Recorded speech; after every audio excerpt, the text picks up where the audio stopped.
Get a letter from the president?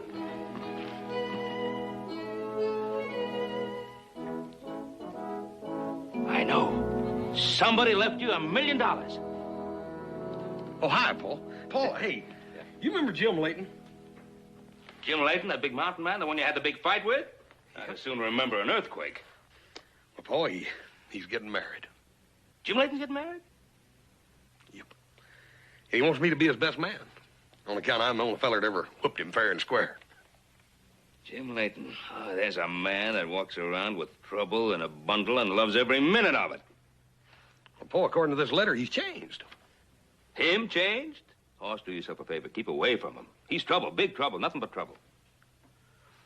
Well, but even so, Paul, it's sort of an honor to be invited to be Jim Layton's best man. I mean, up there in the mountain country, his country. I reckon I ought to be thinking about a wedding present for him or something. Well, it better be portable if you're going to travel all that way. Hey, Paul. You know them little match ponies you got from old Gene Hendricks? Oh, no, you don't. Not them match ponies. You keep away from them now. Why'd you get him something simple? Like a pair of matched bears. Or dueling pistols, or lace for the bride. Oh, Paul, lace? Jim Layton ain't gonna marry no gal like that. Now, look, Paul, I'll offer you a fair price for him, and I know you didn't pay much for him. Paul, look, I owe it to him. That was the best dang fight I ever had in my life. Yeah, you almost got yourself killed in that best dang fight you ever had. Now you want to be with him again. Oh, I just smell another fight. But you're set and going, aren't you? Well, tell you what. The match ponies are yours. Thanks, Paul. It's your bones, too.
You Paiutes?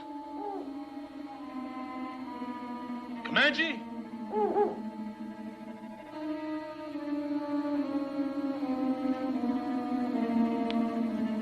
I come in peace, whoever you are.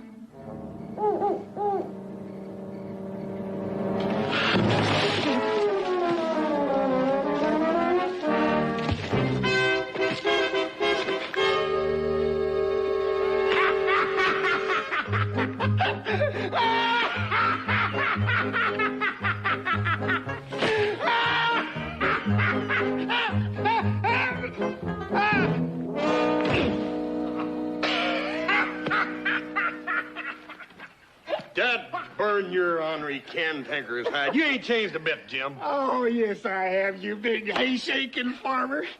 In the old days, I'd have used a real engine. Doggone, Hoss, it's good to see you, even if you are a plumb sorry-looking sight. Wait till I start prodding you down that aisle. Then we'll see who's going to be the sorry-looking sight. Now, hold on. Just 'cause you whoop me fair and square in your own backyard don't give you no license to forget who's king of this here mountain. And I'll tell you something else. If you don't get a pot of coffee on about nothing flat, I'm going to give you a chance to try your luck again. You better save yourself for that wedding.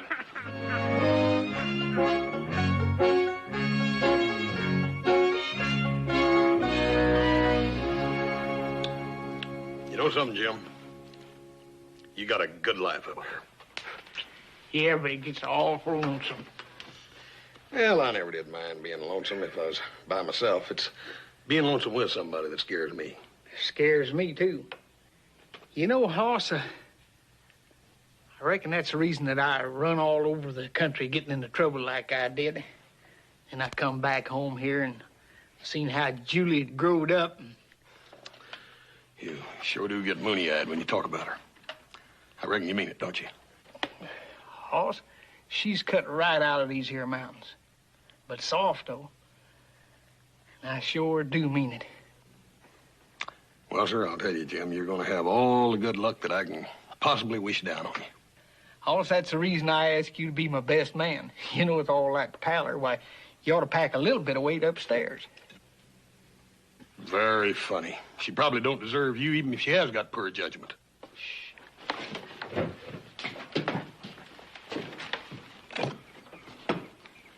What's the matter? Somebody's a-coming. It's Julie, I think. Well, you figuring on shooting her? You ain't even married yet. Just stop your yapping. I think she's got her paw on. Jim? Yeah, Julie? You got your paw with you? Yeah, but he ain't armed. He promised he wouldn't start anything. Will you talk to him? Where's he at, Julie? Behind the rock. You sure he ain't armed? I searched him myself. All right, sweetheart. Bring him on in. Come on, Pa, come on. You're gonna get my head shot off. Pa. You lead me to the slaughter like a lamb. Now, you gonna keep your word? Look, if I made you a promise, I'm going to keep it. But it ain't going to make no difference, because that no-good skunk you think you're marrying, he don't know the difference between right and wrong. Now, Pa, I don't think, I know there's gonna be a wedding. If he lives that long.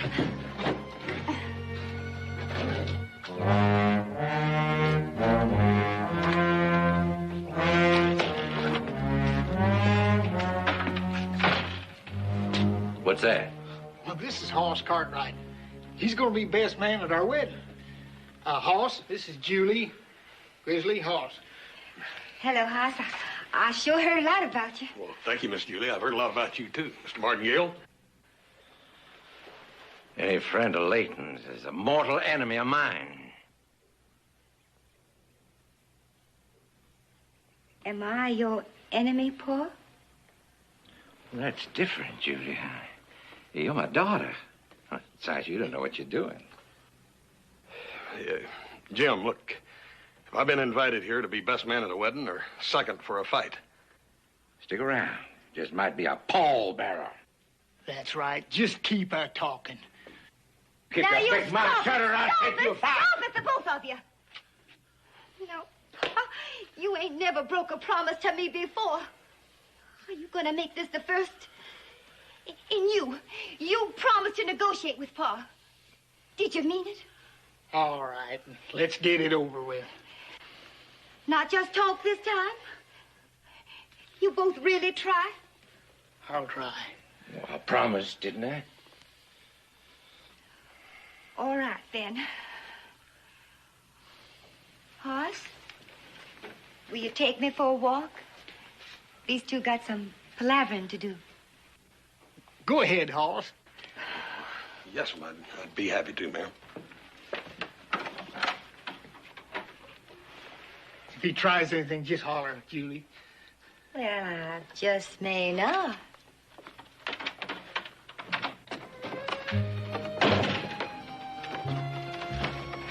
Well, it's kind of simple, really. Those two are the only real loves of my life. And I can't get them to be friends. What's it all about, anyhow, Miss Julie? Oh, they and they're arguing over a piece of land they both lay claim to. A big piece of land? A very, very little piece, but a lot of stubborn pride. Sometimes pride's worth more than land out here. Look, how did they come about laying claim to the same piece of land? It was a stake in a card game. They both had the same hand. Pair of trays, ace, jack, four. And they've been arguing over it ever since. That was 14 years ago. Yeah. Well, there's one thing for sure. This sure ain't no atmosphere for a wedding, is it? Oh, sure is quiet in there. That's a bad sign. Means they're up to something. Look, I'll go over and stick my head in and take a peek. Oh, you be careful. They both be real touchy. I know 'em.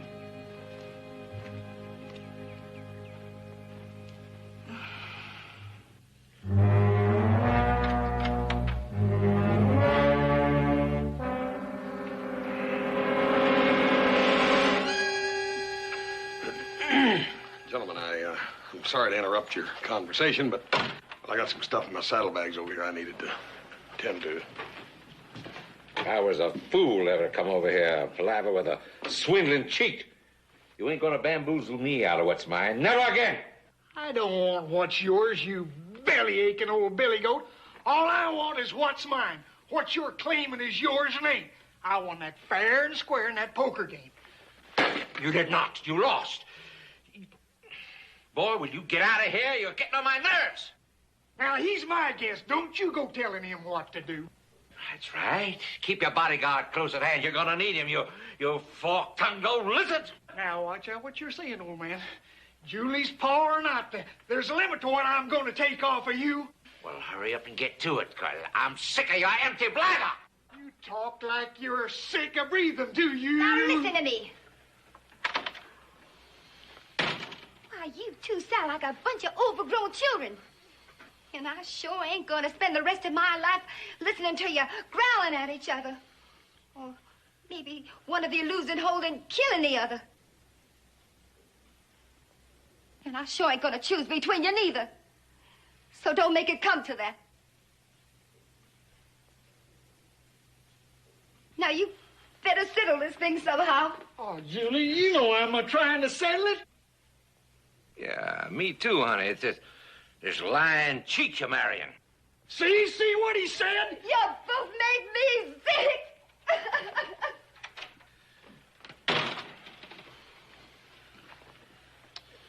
You two are blaming everybody but yourself, and that poor little girl, she's soaking up the misery from both of you. Ah, simmer down. It ain't as clear-cut as all that. Well, it is to me. You wouldn't recognize the solution if it came up and punched you in the gut. I would, too. You would, huh? How about you? I ain't heard nothing out of you but a lot of meddling talk. And no solution to nothing. Why, Jim! Wait a minute, Jim. Jim, look. Why don't you give the land to the old man? He's got his self-respect buried there in it, Jim, and I'll guarantee if you do, he'll hand Julie over to you wrapped up in a white ribbon. Now, what about my self-respect? Shoot, I wouldn't be no good to Julie or myself, either one, without it. I told you one time before, Hoss, what my life has been like. Well, it's just my pride that's all that's kept me alive. Julie knows that as well as anybody else does. Since when's it going to hurt your pride, Jim, to give a little? Well, if I go giving in to old Grizzly now, why, I'll lose everything. Hoss, I've carved a life for myself out of these mountains. I've been called a dirty, no-good renegade half-breed. I've been locked up, shot up, spit on, but I won.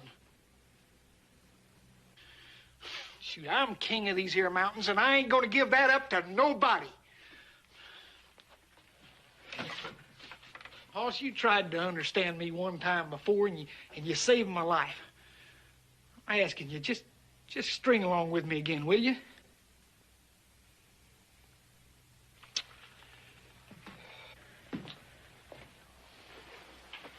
Jim, how far is it from here to that little piece of property? I'd kind of like to take a look at it. What's the matter? You want to buy it? Oh, I might. If you two ever decide who rightfully owns it. Come on. Let's go take a look at it. All right.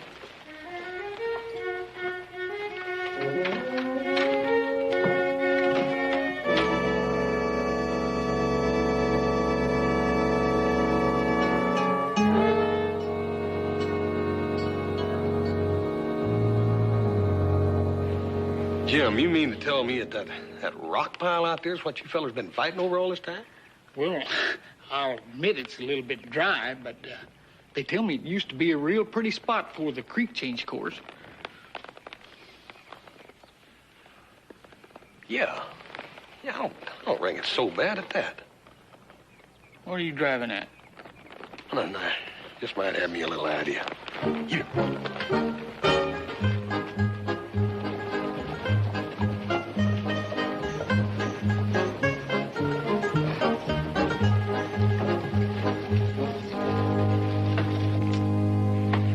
I've been thinking. There's an easy solution to the problem of who owns that property. Ain't no problem. I own it. You arbitrate. What? What'd you call me? No, Grizzly, I ain't calling you nothing. That ain't what arbitrate means. Arbitrate means that the two of you will go out and get a third party. Somebody that ain't got no stake in neither one of you, and somebody that both of you agree on. Now, this third party then does some thinking on the matter, and he decides who rightfully owns the property. And then both of you agree to abide by his decision. Oh, now, hold on just a minute. Oh, Pa, he's right. You know he's right. Why, it's the only way. Sounds fair and square to me. Somewhere in this, there's a trick. I can feel it. I can feel it too, Pa. I can feel my last chance coming up. Well, supposing I lose this here, whatever that dang word is, does that mean I wasn't cheated? Does that mean I gotta bless the marriage of my only daughter to the man who cheated me? Do it for my sake. Let me marry in peace. Look, the way I see it, it's the only way you two are going to get by each other without busting heads. What's wrong with knocking heads? It ain't a proper way to bless a marriage, Pa. I want my marriage blessed proper. But, honey, I just don't like this fancy way of settling things. But you do it? For me? Please.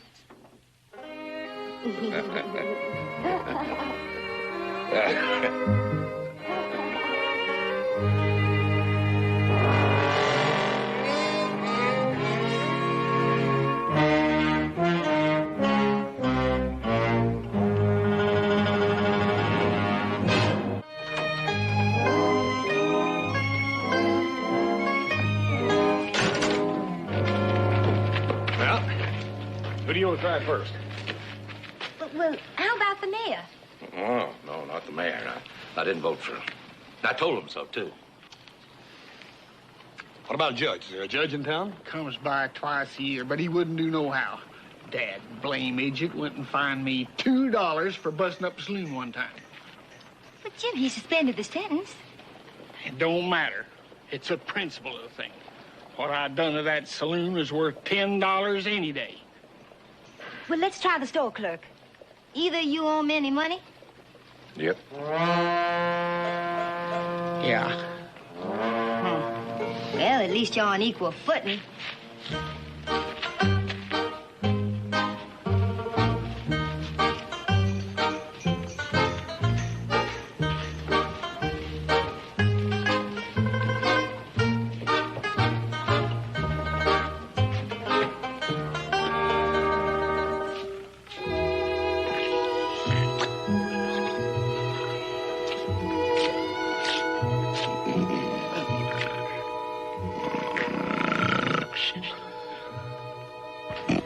Old lady. Yeah, snores real loud. Sign of character. I never seen an honest shopkeeper in my life. Me neither. Hey, wake up. Wake up! Grizzly, Jim. Something wrong? Why, Pa and Jim are finally going to settle their land dispute. We need an arbitrator. Please, folks.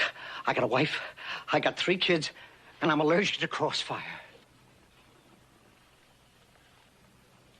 Anybody knows I'm not too bright, and I don't know a darn thing about land.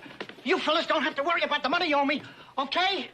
Please, don't make me do this.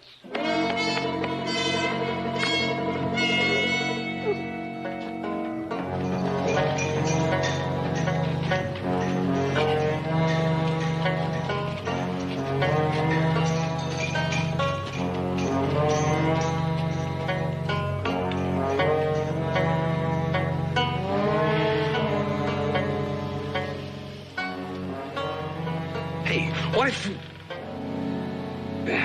No, forget it. It wouldn't work.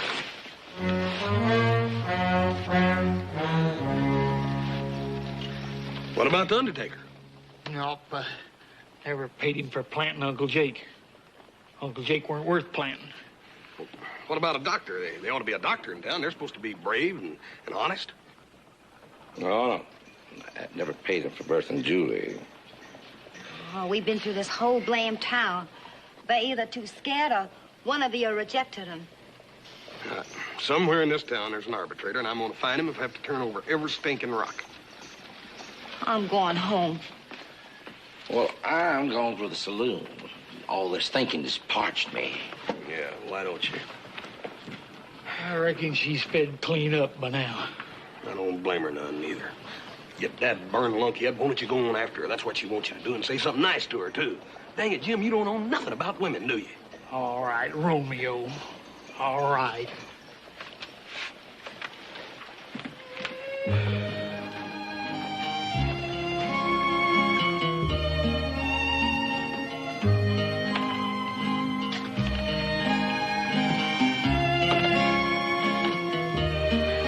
I'm sorry, Julie.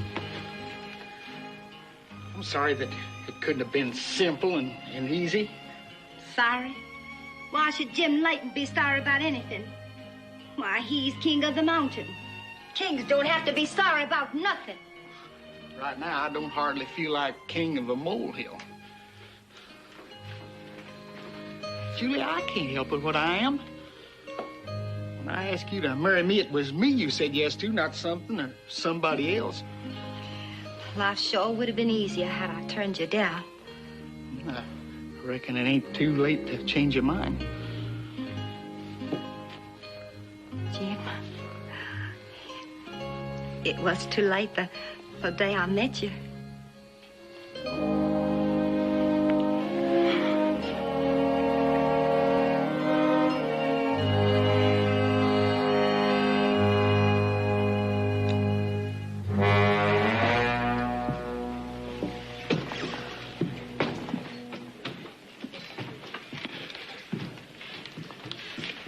Give me a beer, please, sir. You dogging my footsteps, farmer boy? Nope. Just trying to be sociable. And that ain't too easy with you. I don't mean it to me. Grizzly, why don't you swallow a little bit of that pride of yours and give Julie a chance? Now, you got to start someplace, so why don't you decide on an arbitrator by tomorrow? Look, farmer boy, don't push me. Just back off. I got ornery blood. Ain't nobody pushing. Oh, yes, there is. You are. All of you are. You just won't let a man grow old in peace. Got to take away everything he's got. Well, you ain't doing that to me, boy. I can still look out for myself. Just leave me alone. I'm sick of you. I'm sick of all of you. Now, just leave me alone. Dad burn. You ain't got a knack for putting together more words and saying less with them than any man I ever met in my life.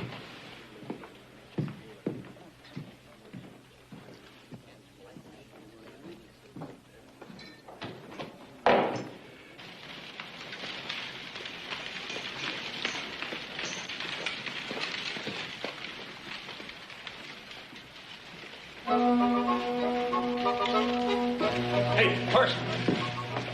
Hey, Parson! Thank you for stopping. I ain't gonna hurt you. You ain't? Or aren't? No, why do I want to do that? Well, I haven't been doing very well in these parts. You see, I'm needed so badly that I'm not at all wanted. I seem to get run out of town before I even get in. Yeah, it is sort of tough country, ain't it? Yeah, I'm just not cut out for it. Yes, it was all a mistake anyway. I applied for duty at the Borneo mission, but they sent me here instead. Yes, sir. I got a mighty big favor to ask of you. A favor? A big one.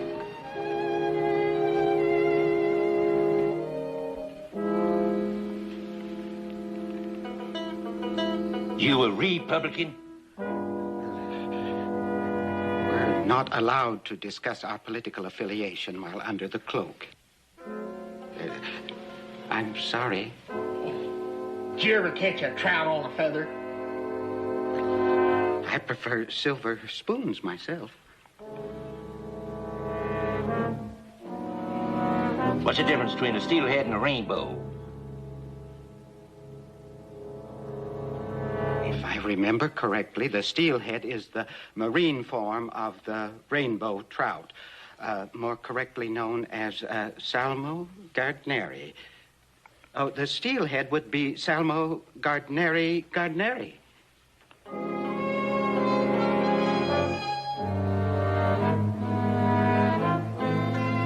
What's worth more, a skunk or a white weasel pelt? The weasel.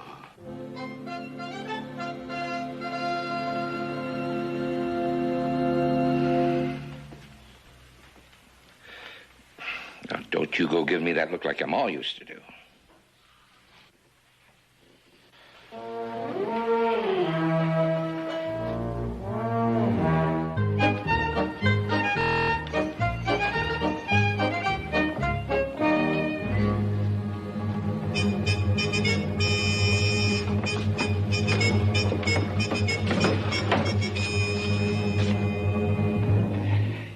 Thank you, Mr. Cartwright. Yes, I've reached my decision. Well, out with it. Oh, yes, the decision. By the moral power vested in me by the Mission Society and approved by the Greater Seminary Council and weighted by the good book, I have examined the facts and looked into my heart and soul for a decision. Well, out with it! Please. I know very little about poker, but even to the innocent, it's obvious that the hands of the disputants were identical. Now, the logical way to settle that dilemma would have been for one to sell or trade one half of the land to the other. Therefore, my decision as arbitrator is that the land be sold to a third party and the money divided between the disputants. Now, if you will excuse me. Thank you very much, Parson. Thank you. Well, gentlemen, that decision seems most fair to me. Now, me being the third party, I'm offering you $200 for that property. That's $100 apiece. Anybody want to top it? All righty. Looks like it's a deal. And Grizzly, there's your 100. And Jim, there's your 100. Now, since I'm the sole owner of that property out there, it looks like we can stop all this feuding, don't it? Suits me. You want a shake, Grizzly? Sure, it suits you. You won this round with double talk and fancy doings. Had it figured all the time. Make a fool out of me in front of the whole dang town. Now, Pa, you promised to abide by the decision. You gonna break your word? Well, honey, there's some promises come first before others. You come in here with your pocket full of wise sayings, all ready to solve everybody's problems. Sitting up there on your fine horse, all big and fat, huh? Getting yourself some old runt of a parson who don't know the difference between a poker hand and a scalping knife to stand in front of the whole town and say, I don't own what I own. And my own daughter, listening to him, siding with him. Your mother had a few things to say to you about that. Out of my way! Don't you talk to me about Ma. She'd have loved seeing you break your word this way. My honor's put out there on that land. It's being stomped on. Pa, I don't know what you're talking about anymore. Well, then, I guess maybe there's ain't no more use talking.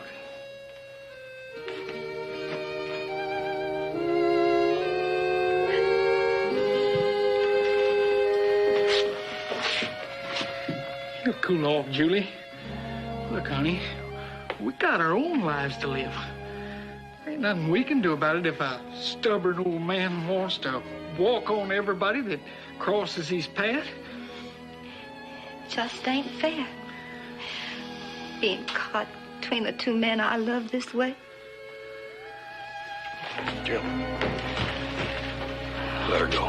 I'll kill him, so help me, I'll... That's all Julie needs for you to kill him.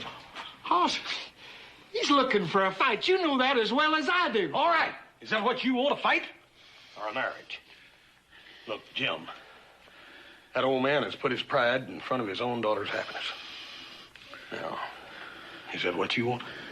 It's 6-5 and 3-1, 3-1 and 6-5. 6-5, there ain't no wedding. 3-1, Hayden wins the fight. Now, come on and get in here. What's the matter with you, Bob? Don't you feel lucky? All right, get back down here and get some action here. It's red hot. How much do you want? Give me. What do you want? Give me.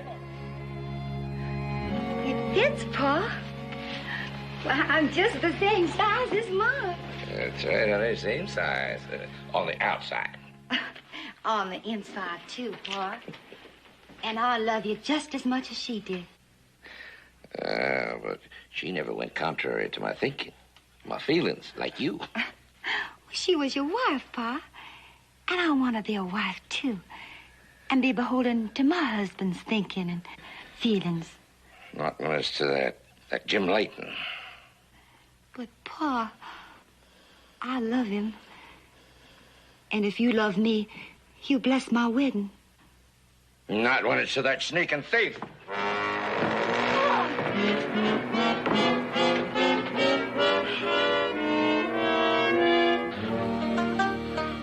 Ow! That, Barney, hold still. This is going to be hard enough like it is. What is this, a dressing or a lynching? Well, it's a little bit of both, but better you than me. Some friends you turn out to be.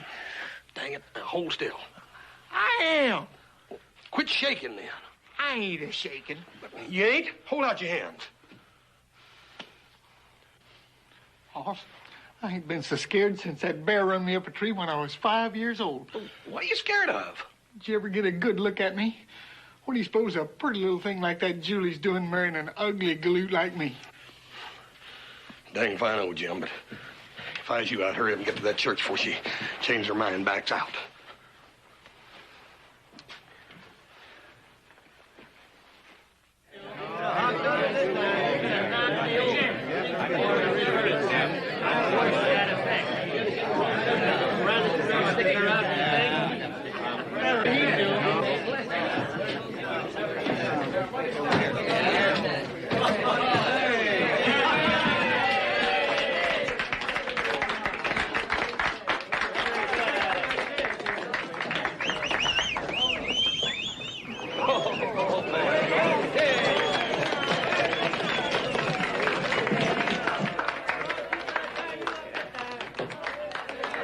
Congratulations, Jim. Bygones is bygones. Thanks a lot, Harry.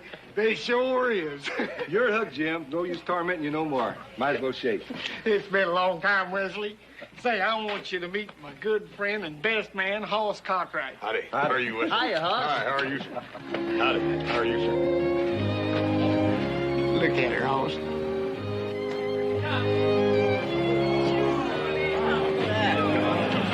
Yeah. Boy, ain't she something? Julie, how beautiful. Oh, congratulations. Mr. Layton? Give me the ring. What I do? Burn it. Here. Now, hang on to it. Right.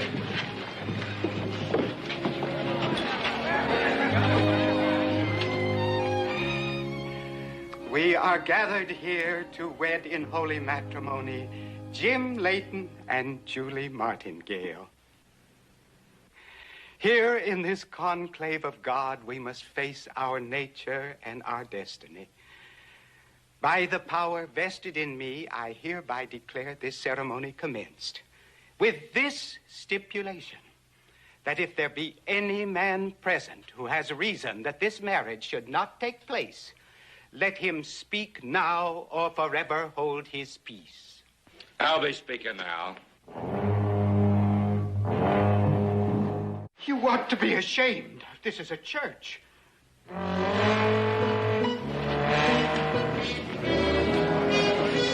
Jim, you can't fight him. If you do, you'll lose everything.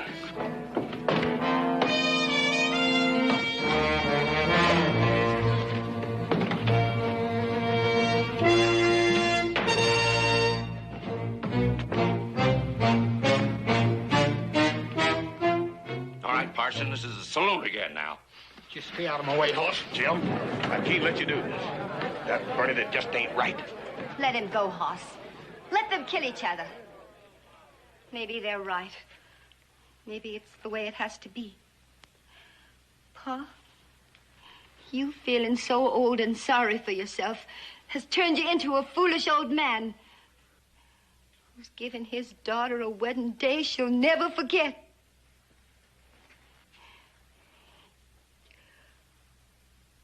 I just want to ask you one thing, and it's the last thing I'll ever ask. Why? Tell me why.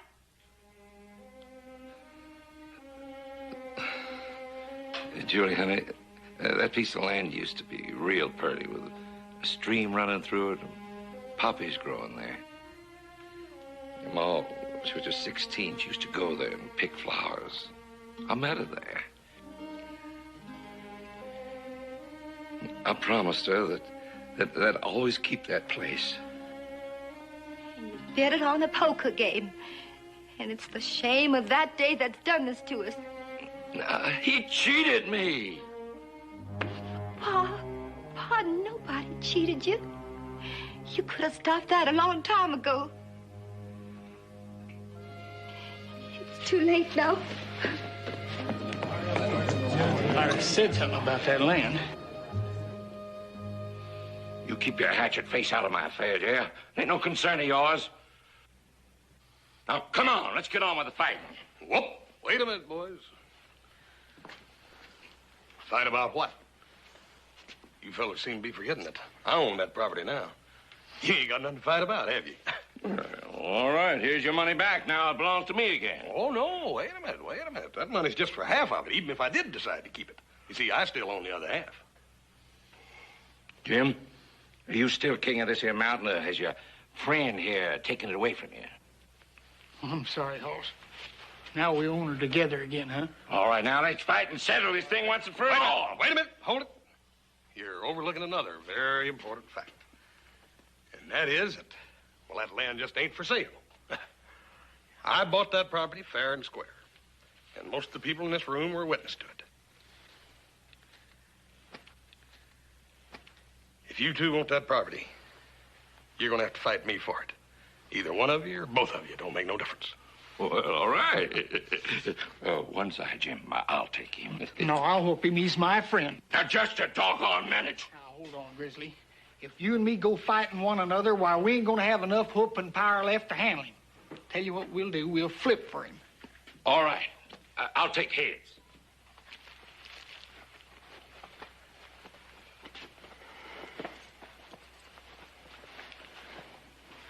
Thanks, Hoss. Tails. Oh, shucks. It's gonna be different this time.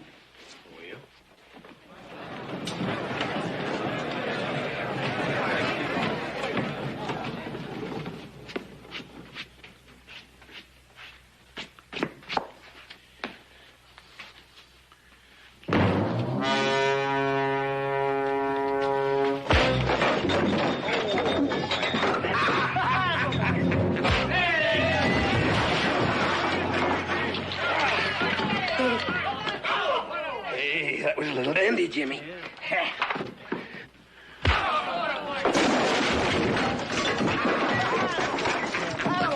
on, I get 3-1 on you. Get up.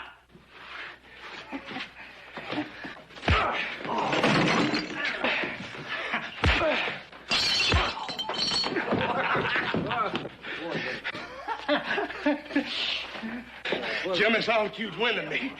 Well, if there's one thing in this world you got plenty of, it's wind.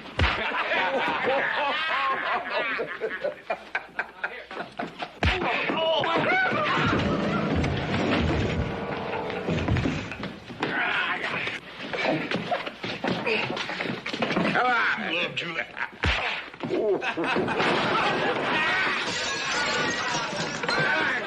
You'll never know. You're gonna have to give up that land or you'll never get her. My ancestors have turned over in their grave.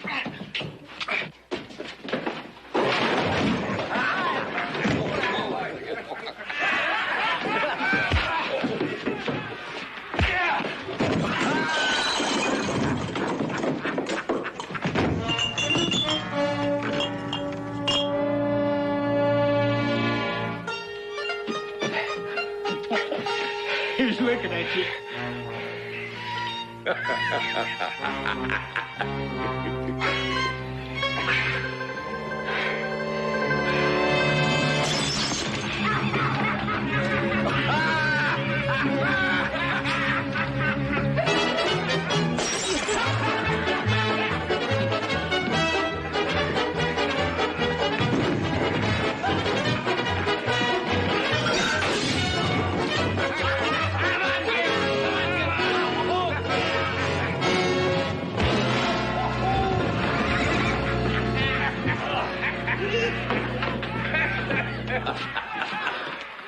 Well, Grizzly, any doubt in your mind who's king of the mountain now?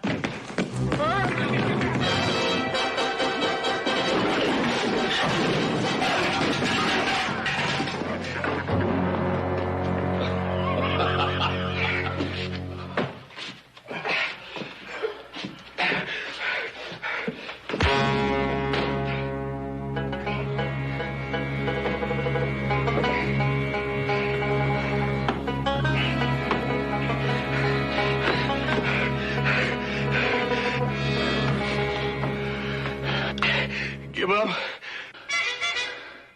Never.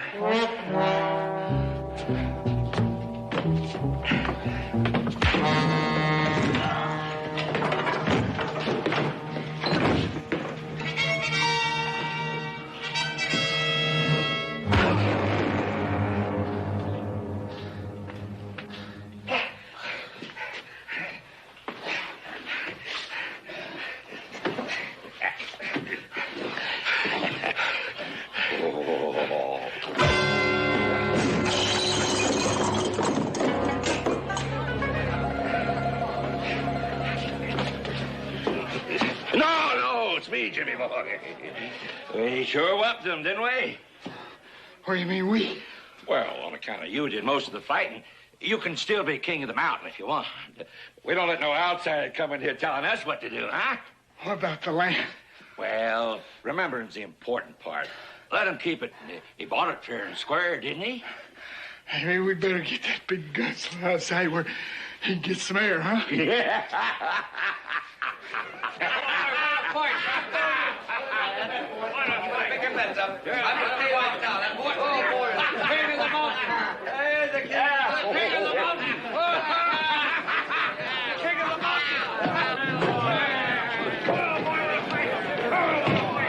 I better go get Julie, huh? Oh, no, Jim. Let me. It's more fitting. Somebody better go get a bucket of water. Julie!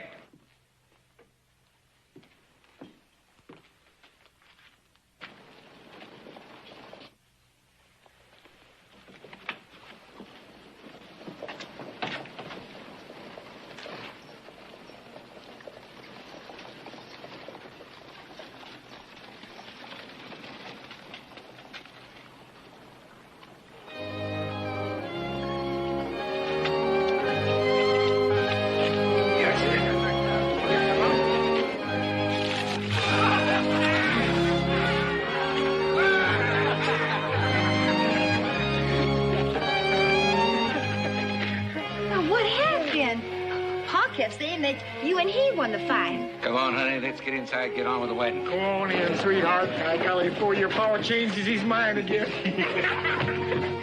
You all right? Yeah. You going inside? I'll join you in a minute. Jim, I'm still your best man, ain't I? You sure are, partner. You know something? I think I won after all.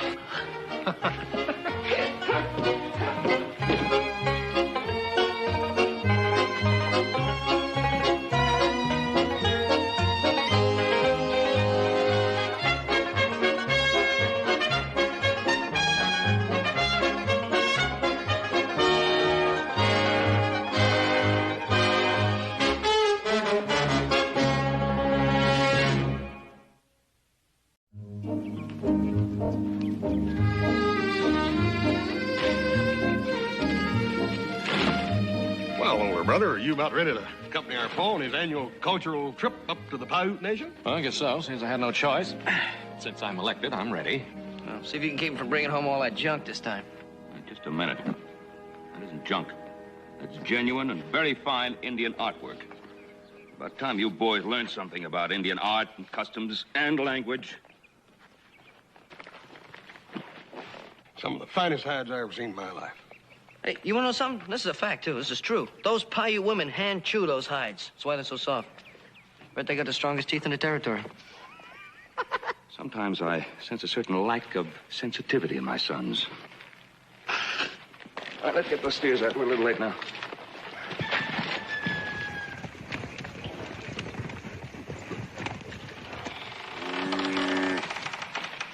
Yeah.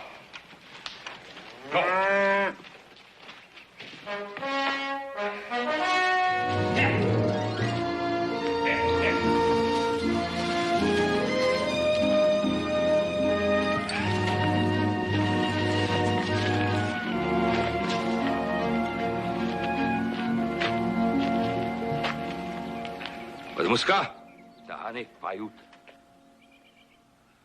Greetings, old friend. Well, your English is improving. Better. Well, we brought you the best beef we could pick out. Good. You, good man. Good so.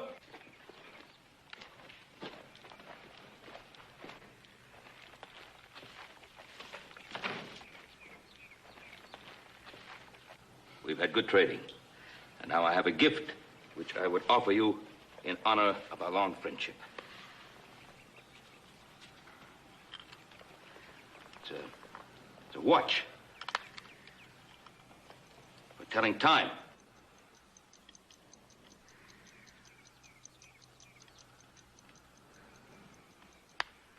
I am honored with friend's gift. Will treasure long time. I have gift for friend.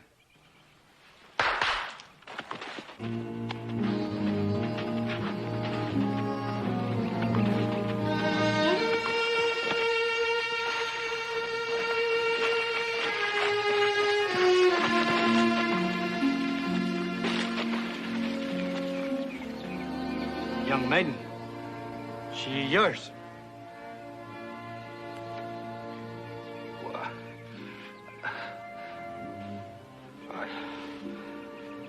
I cannot accept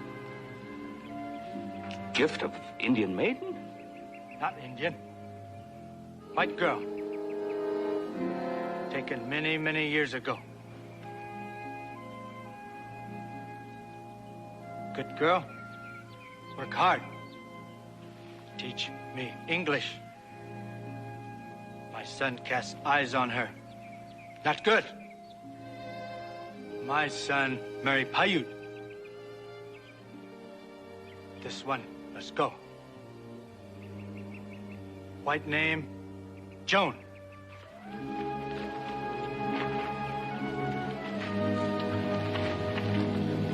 Dita! Tatlo. Nen mi man kuba. Net spay. You say you'd kill her? If she ever came back to the tribe, he would. Doesn't leave you much choice, does it?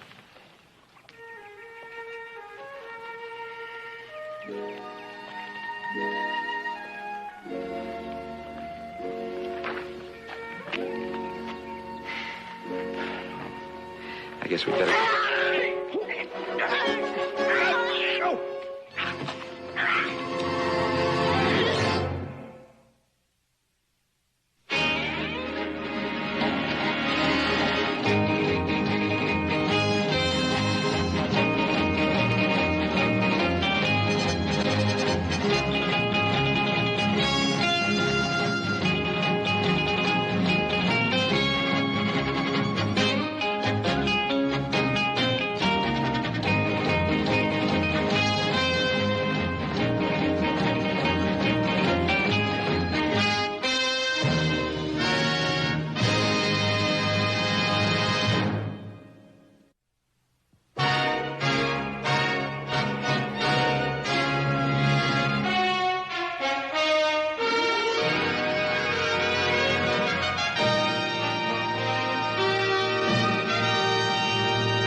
Wish you'd come on down here. I'm starving. No eat on time 3 days now. Hop Sing ready go back China. It's only been 3 days. It seems a lot longer to me. Why? You just saw her just that once when we brought her home. She's been up in her room ever since. Well, I'm not talking about her. I'm talking about what it's been like to live with Pa. I've never seen him so upset. Pa's got quite a problem. He's got a problem. He's got a tiger by the tail's what he's got. There's a great sense of responsibility. I mean, the chief doesn't give gifts lightly. Gift? That's some gift. I'll bet you this ends Paul's annual cultural trek to the Paiute Nation. No, I don't know. I think Pa will probably return a favor next year and bring the chief something nice like a lighted stick of dynamite. Yeah, or a loco steer. Maybe he'll make a gift to you, Hoss. Very funny. I'm glad somebody's happy about something. No luck, huh? No, she won't eat. She give you any reason? She won't talk either. Look, Paul, maybe you ought to just give up And what? I'd be very happy to give up. Somebody else will take the responsibility. Doctor won't even come out here. He says eventually her hunger will overcome her stubbornness. The sheriff was no help either. Well, I thought Roy was kind of droll. Droll. He's downright sarcastic is what he was. Why, Adam, what did Roy say? Well, he suggested that Pa get himself another watch, like a grandfather's clock, and maybe renegotiate with the chief. Very funny.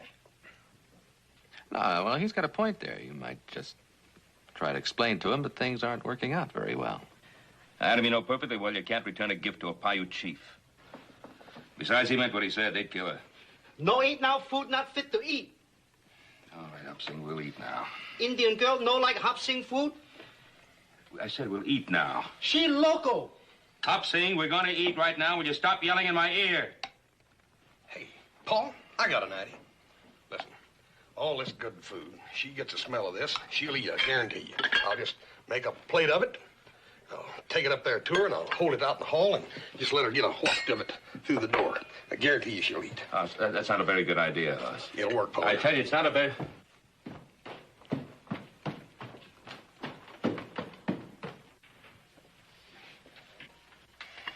Well, so she eats, then what? Well, she should be given a chance to learn to live with her own kind of people. She's been living as an Indian since she was a child. It won't be easy for her. What do you want us to do to help? I suppose we should be understanding and patient. Help her make an adjustment.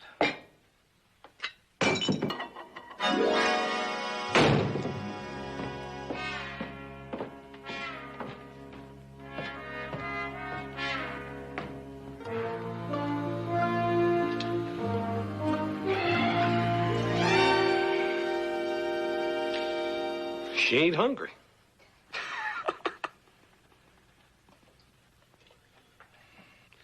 He was right, Paul. Does it? What are you gonna do, Pa? You give that lady a very necessary talking to.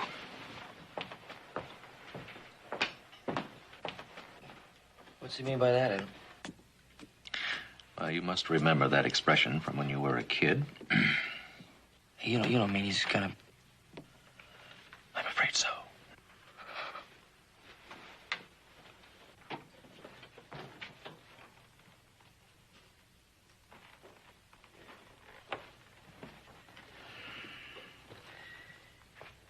Now, we've tried every reasonable way we know.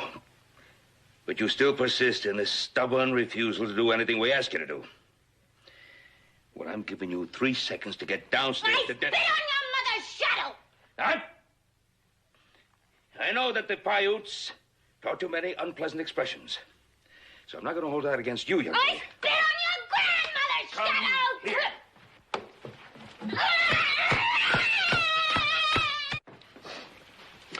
shadow! Boy, she's a feisty one. She throws a pretty mean plate, too. You know, frankly, I sort of wish Pa hadn't gone back up there. It's a long ride this time of night to fetch a doctor. Oh, I think I put my money on Pa this time. Oh, yeah? How much?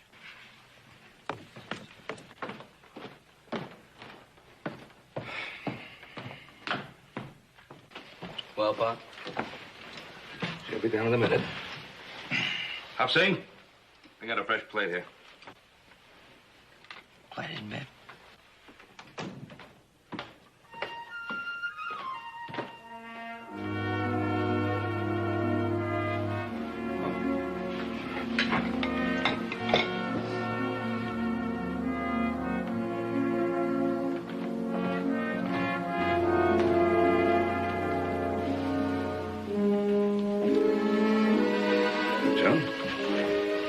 Sit down, please. And speak English. All right. I Now, spit just sit on down here. Just eat. Move up there. Unless you want to have another conversation of the same we had upstairs.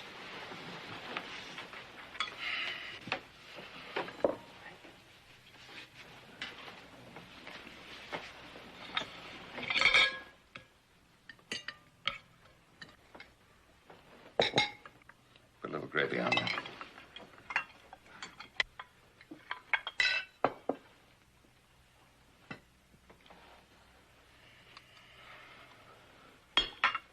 Now, I'd like you to eat that, please. If you will.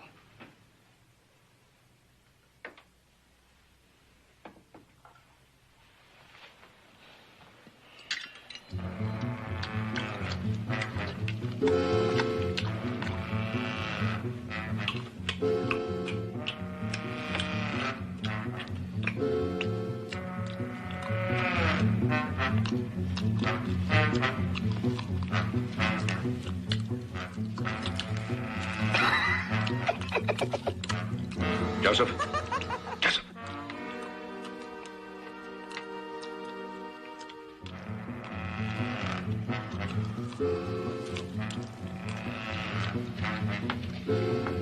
Joni, how do you make it so shiny? I spit on your mother. Joan. Bear fat. Yeah, I thought I recognized that odor.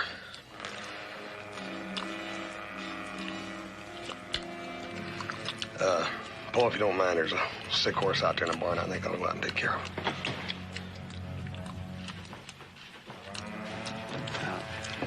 I think I better go help you, Pa.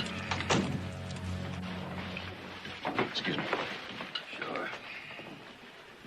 Good. Missy, eat now.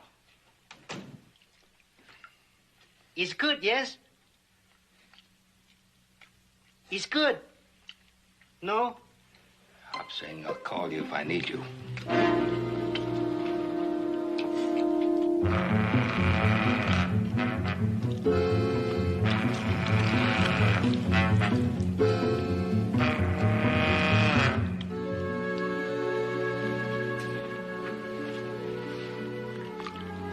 Yeah, feels a little more like it.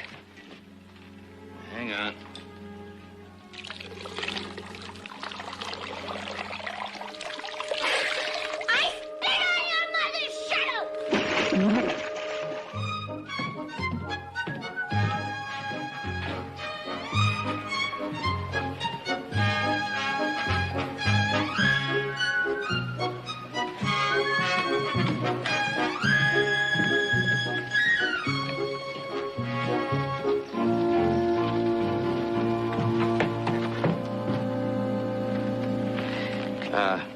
See, I got 2 of everything so that you could alternate them and keep them clean that way. It's pretty, isn't it? What is this? Oh, that's it's a camisole. It's an underthing. It's an underthing, and well, these are all underthings. What is underthing? Well, an underthing is you wear it under your dress. All this underdress is too much. I not can move. Under this, I not wear. Joni. Look, Joni, if you're going to live like a white woman, you got to dress like a white woman. Now, be a good girl, and you go on upstairs and put these things on. And put these on, too. They're shoes, boots. Indian man much kinder to woman than white man.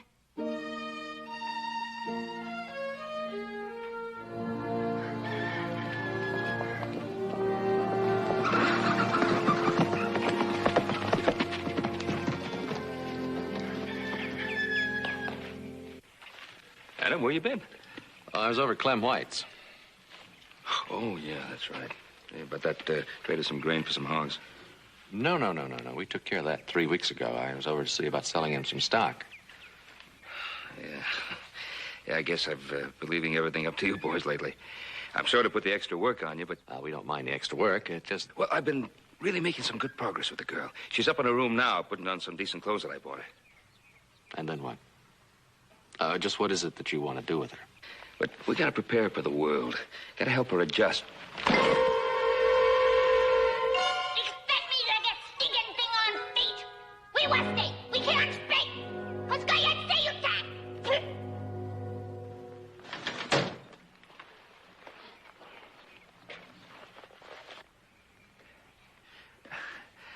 I guess I got him a couple of sizes too small. Well, I wouldn't worry about it. She'll adjust.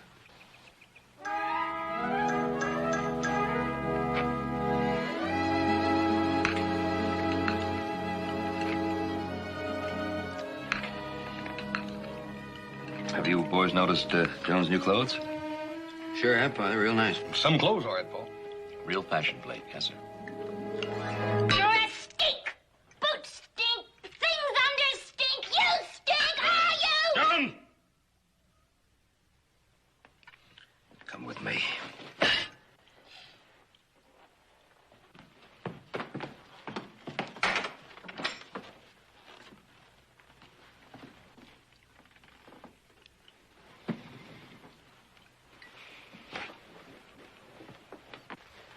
Shut the door, please.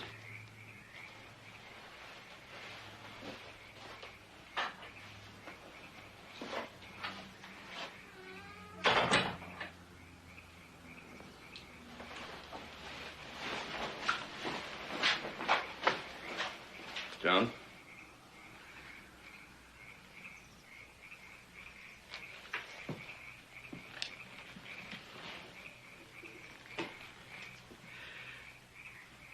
Look at me, Joan. Look at me.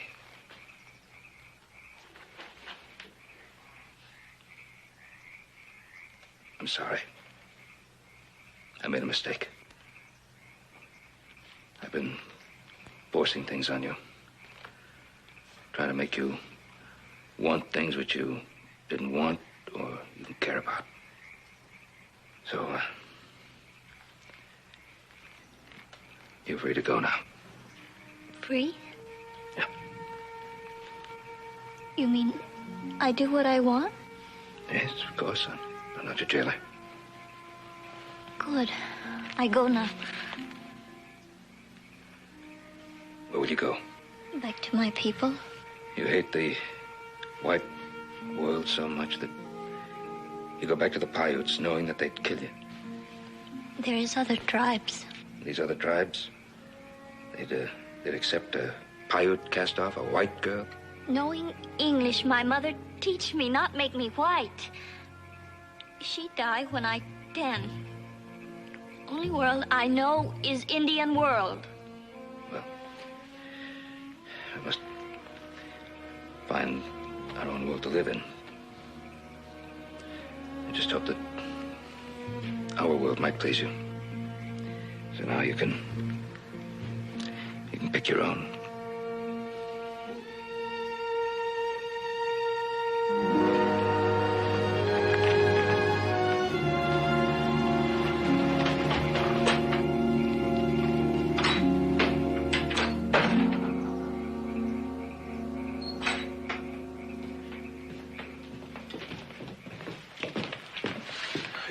Paul, what's the matter?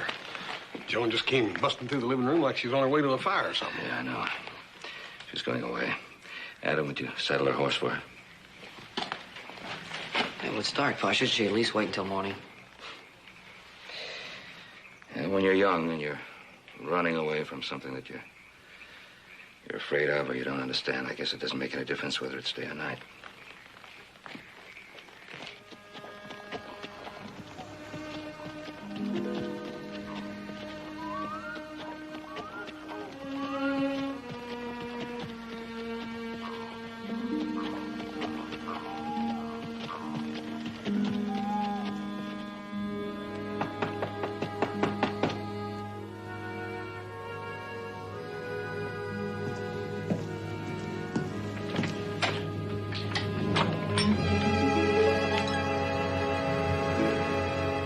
Try your way. Are you sure? You sure you want to? Yes. I think about what you say. I try your world and see. Come in.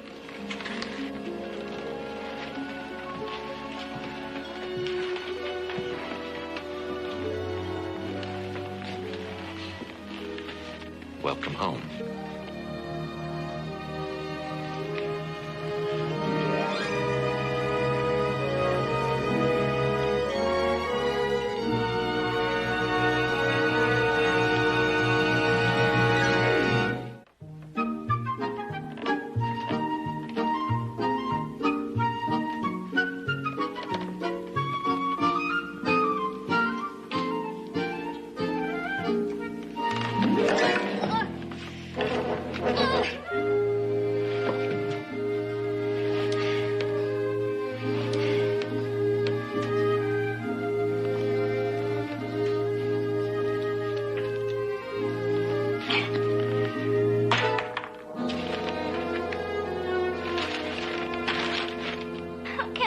In this shoe, like balancing on stones crossing creek. Well, it takes a little patience. Besides, you haven't buttoned them properly. Now, look, I'm going to show you this once more. I never learned to walk in this, or dress right, or eat with fork. Joni, you can do anything you set your mind to do in this world if you just take a little time and patience. But I start so late to learn what others learn as child. You're not much more than a child yourself. I'm not child. Wyote, son of chief, would marry me. It doesn't make you a woman. Joan, in our world, in your world now, people marry for different reasons than they do in the Paiute world. Here we usually marry for love. I tell you before, that is word I learn in English, but it is only word. Well, when it happens to you, it'll be more than only word. You'll meet someone someday, and he'll be different from other men. And when he talks, his voice will have a special meaning just for you alone. And when he touches you, it'll be as if you've been waiting for that touch all your life. When it happens, you'll know. It's like something magic. Now, up you get. Boy, I need magic to walk in this stinking. In this shoe. Practice. Let go, bud.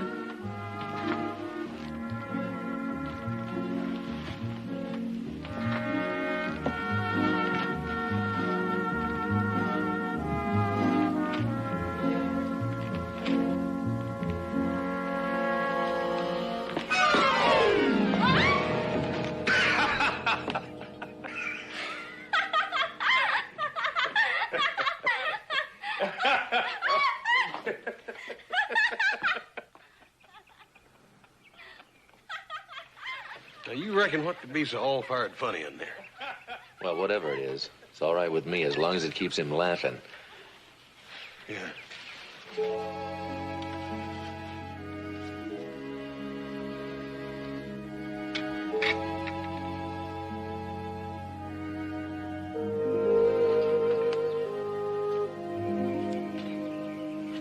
Oh. Sewed hook's all crooked. Another mistake. I wish I was like you. You never make mistakes. Oh, don't I? Got that dress about 10 sizes too big for you, didn't I?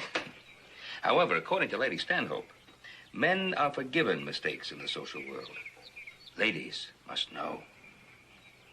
Why don't you leave that alone for a while? There's an article here about Senator Douglas. I'd like you to read. He's a man I admire very much. According to Senator Douglas, if war comes between the states, the silver of our Territory. territory will be of vital importance.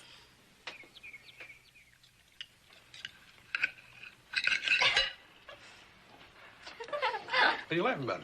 Nobody said anything funny.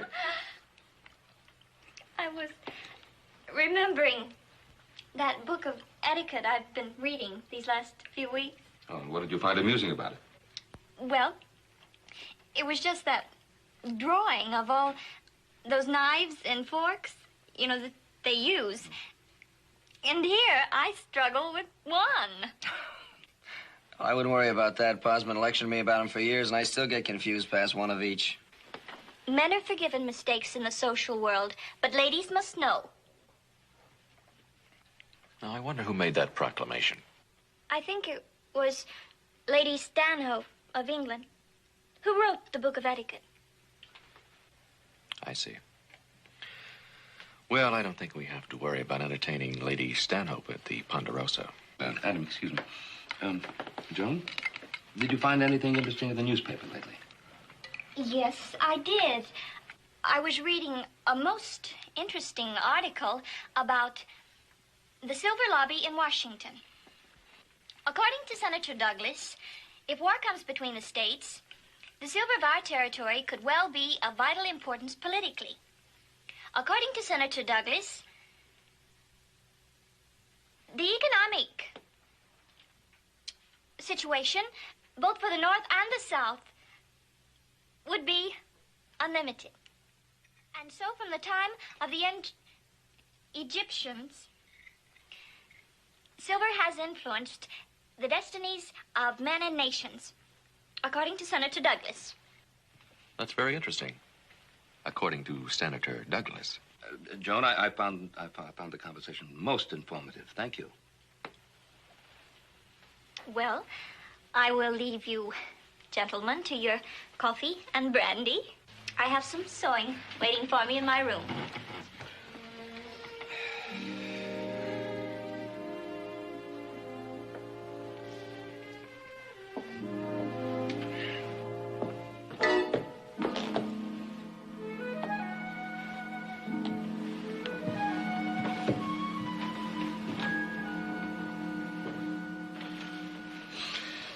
Well, what do you think? That was quite a performance, wasn't it? I must admit she's a lot different than she was 2 months ago when we first saw her. Yeah, she's become an interesting composite. What do you mean? A composite of Lady Stanhope, Senator Douglas, and Ben Cartwright. All right, you accomplished what you set out to do. Well, now what are you going to do with it? You got a plan? Oh, yes. As a matter of fact, I do have a plan. She'll have what every woman deserves. A chance for her rightful place in society. As a wife. You already got somebody picked for her? Well, of course not. She'll never make her own choice. There are plenty of red-blooded men in the territory. Just wait till they get a look at her. What are you figuring on doing, advertising her? Well, as a matter of fact, yes, I am. In a way. We're going to give a party this Saturday night and invite every eligible bachelor in the territory. She'll be fighting them off by the dozen, you'll see. According to Senator Douglas, if war comes between the states, the silver of our territory could well be of vital importance politically. According to Senator Douglas, the economic possibilities both for the North and the South are enormous. Let us take, for example, 10 basic economic advantages for the North. First, Mr. Cartwright. Oh, well, don't let me interrupt. Please go on. Oh, no, sir. Not interrupting at all, sir. No, sir. I believe we could use some of that punch. Well, what were you talking about? Senator Douglas's monetary theories. Well, Jonah, you know, a subject like that doesn't have too much appeal for young fellas. Why don't you talk about other things? What other things?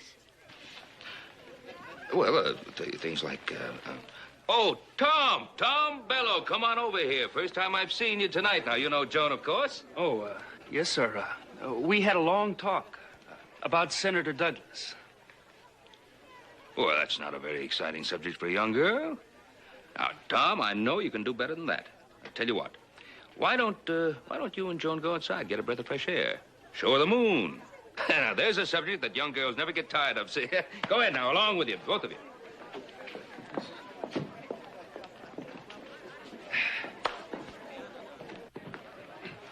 Little music.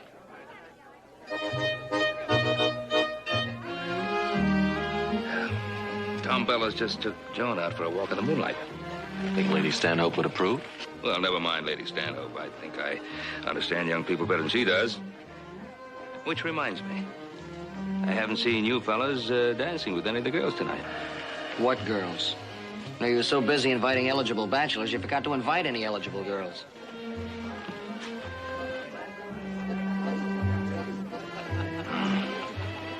I guess I did. Skaya! It's say you can! And I spit on your grandmother's shadow!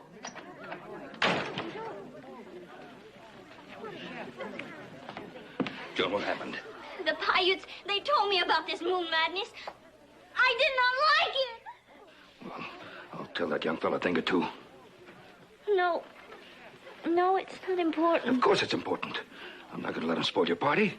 Yes, and he told me the reason for this party. If I had known, I could have saved you the trouble. I have no need for these young men. There's no magic with them.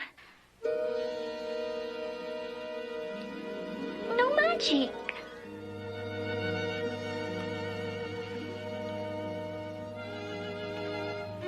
Going to bed.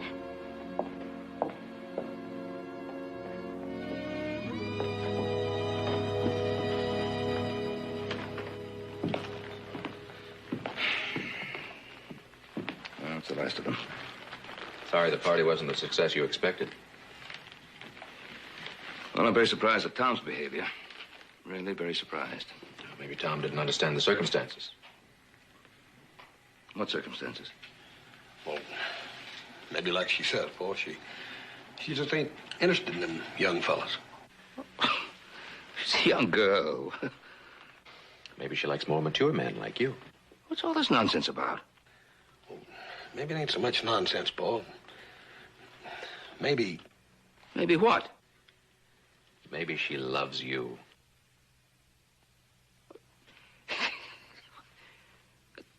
That girl doesn't even know the meaning of the word. Oh, indeed I do. Paul, there's some stock that's got to be taken care of out in the barn. Yeah, I'm going to help him, Pa. I'm more practical. I'm going to bed.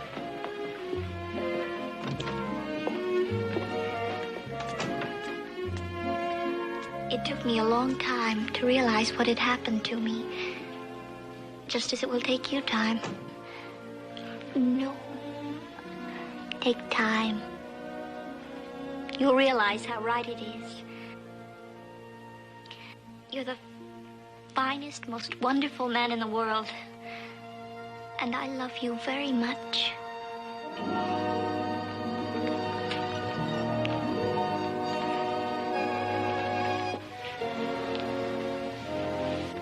Good night, Benjamin. Darling.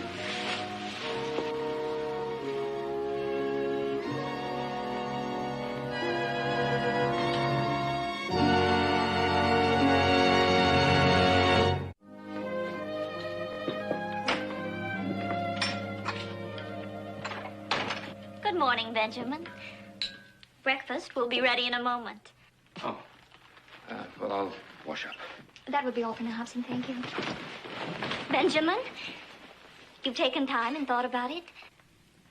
Oh, yes. Yes, Joan, I have. Then you understand. Joan, I want to ask you a question.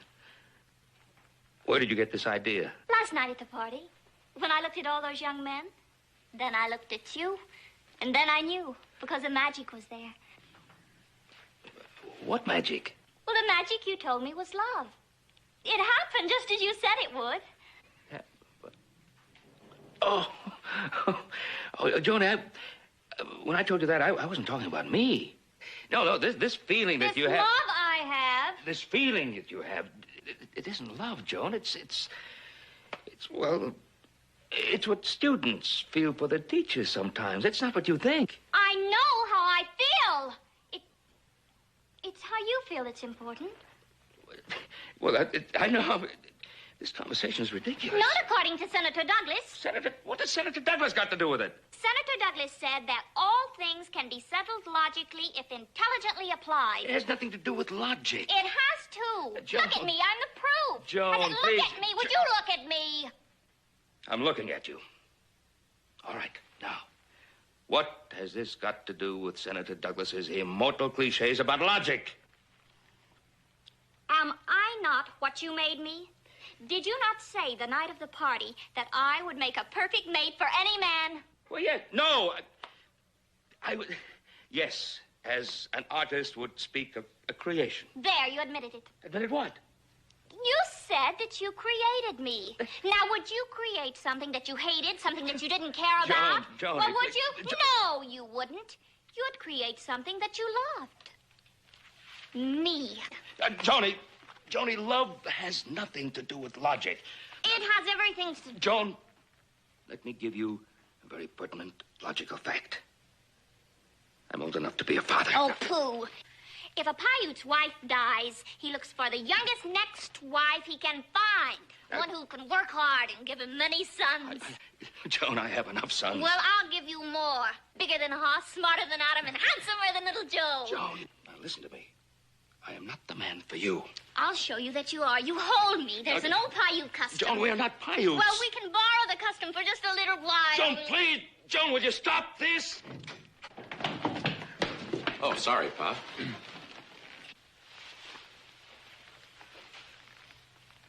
Come in, boys.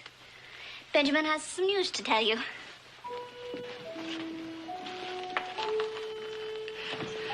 I got some chores to do. Benjamin?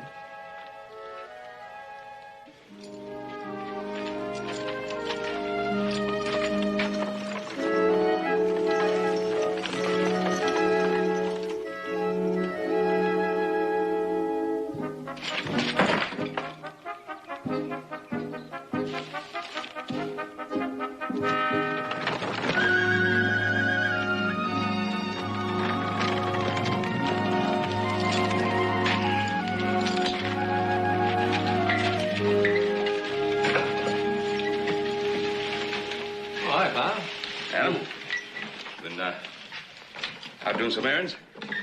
Yeah, Joan asked me to take her into town to get some things. We, looked for you, but you were gone. Yeah, well, I, had some things to do around the barn. Yeah.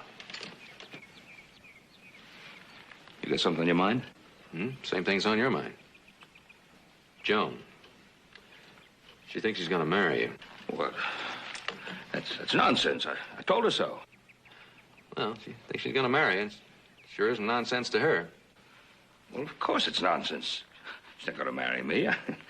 She's not in love with me. It may take her time, but she'll realize that. Well, I don't know if you got that much time. You know, one of the things she wanted to look at in town? Wedding dresses. Wedding dresses? Now, you always taught us that the hurt you feel when you tell the truth is a little shorter and less painful than the hurt you feel when you don't face the truth.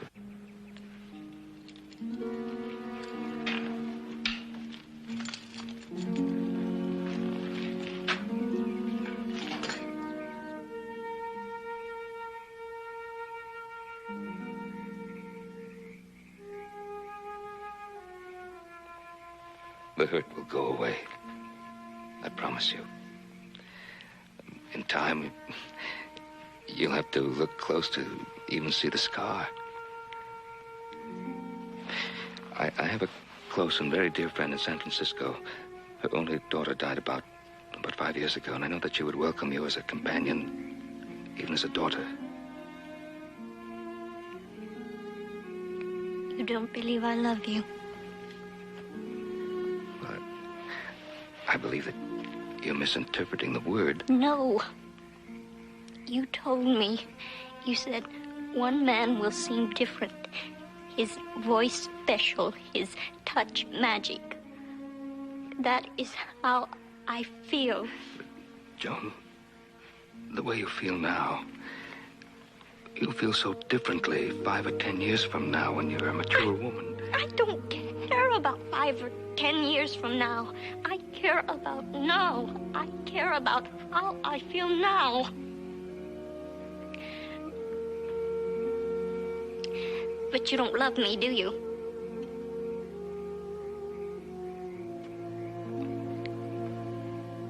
I love you. But not as you think you want me to love you. I love you as I love Adam, Horse, and little Joe. That isn't what I mean. You just don't understand. Maybe I do. The tears for lost youth are just as bitter. The cry, where were you when I was young? Just as painful. You don't love me. You don't love me. Joe.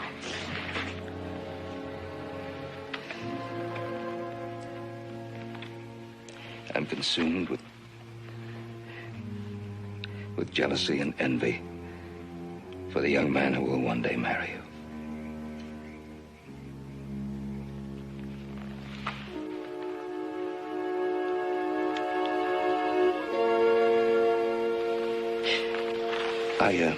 I wired my friend in San Francisco, and I talked to Chief Kioi again. His son has married, and he says that you are welcome to go back to the tribe if you wish. So you see, you have 2 worlds from which to choose. 2 worlds. I have no world. You destroyed the world of the Indian for me, and now you've destroyed your world for me, too.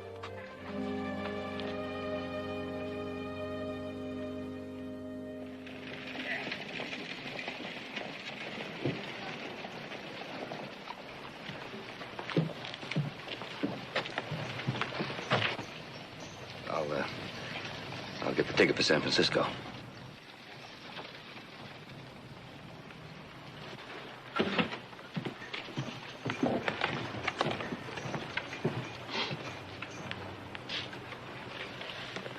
I'm sorry you're unhappy.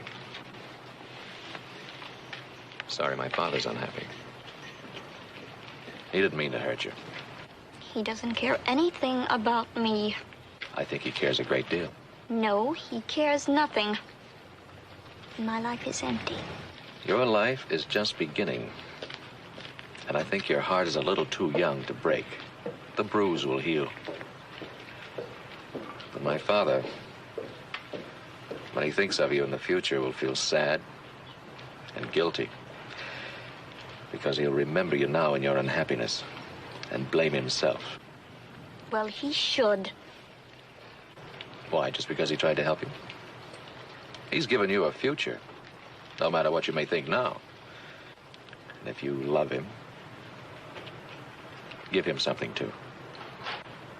Take the guilt away from him. Let him remember you now without unhappiness.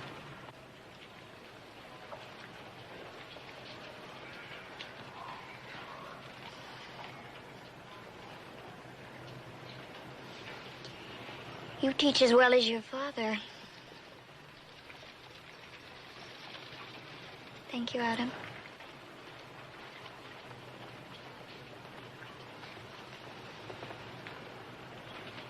Guess we better be getting aboard.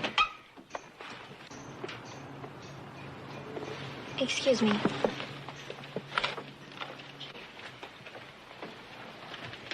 Pardon me. Are you going to San Francisco? Yes, yes, I am. Oh. Well, then we'll be fellow passengers. My name is Joan Wingate. I'm John Turner. Oh. Well, I have the fare all arranged. Well, good. I guess we can get on board. Here, let me help you. Oh, this is John Turner. He's going to San Francisco, too. How do you do? Turner?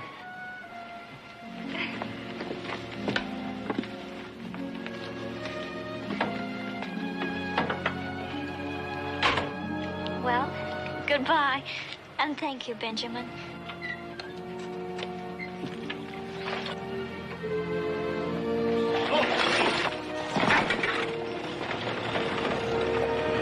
It's gonna be all right, Adam. Yes, sis, she's gonna be all right. Well, it should be all right, Pa. Why not? She's got everything you taught her. A few of her own. Like courage.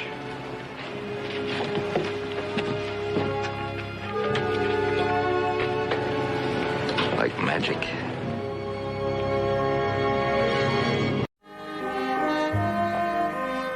Gentlemen, you know what day this is? Huh?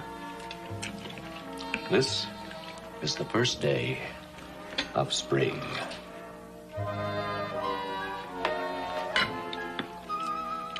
Hey, Pa, I got a vacation coming. I think I'm gonna head for the hills. You stay right here. Supper with the rest of us. You sure? Right here, black and white. Whole year gone by already. Can't believe it. Yeah, me neither. My leg still aches from when he broke it last year. And these exaggerated attacks of spring fever of his, ever since he was a boy, you'd think he'd grow out of them. There's been an earthquake or he has just fallen out of bed.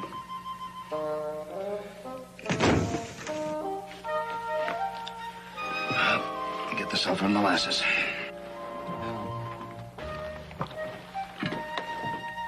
Yeah, I should have known this was coming on.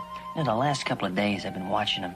He gets that look on his face, you know, that faraway look like he hears wild geese flying, you know. That's the most dangerous time of all. That's when he can tromp on you without even knowing it. Yeah. Well, let's get it over with.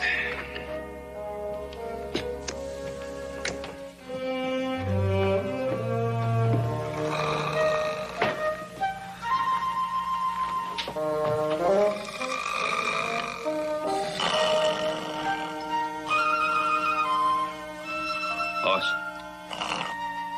Horse. All right, Paul.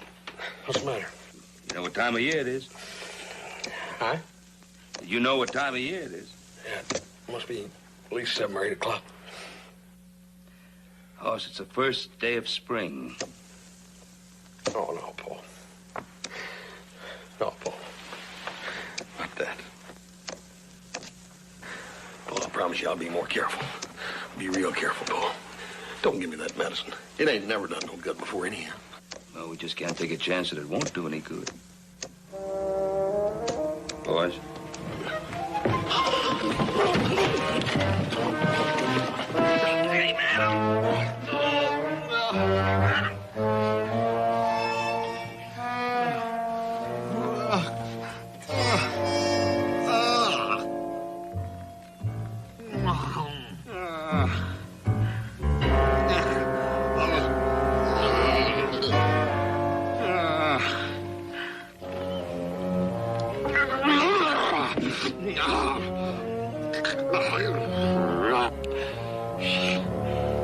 That burns spray.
What are you doing? I'm sorry, Joe. You sort of flushed me there all of a sudden like. Yeah. How come you didn't wake me up? You done all the work? Boss, believe me, I feel a lot safer with you asleep. Well, Joe, it's that dad-burned tonic Paul gives me. Just keeps me tuckered out all the time. Yeah, well, listen, I just want you to keep taking that tonic, all right? You keep taking that tonic till you get rid of the fever. And now listen. Listen. I gotta go over to the sheriff's office now and deliver a message from Pa, all right? Now, you come on over here. I want you to sit down over here so you'll be out of the way and out of trouble, all right? Let me just help you right over there. You'll be all right. Come on, right over here, big brother. Just sit down there. There you go. Now, listen. Listen to me for a minute. Huh? I want you to sit here, take it easy, relax, stay out of trouble. Sit and watch the women go by. Yeah. Anything you say, Joe. Right. Hey, here comes one now.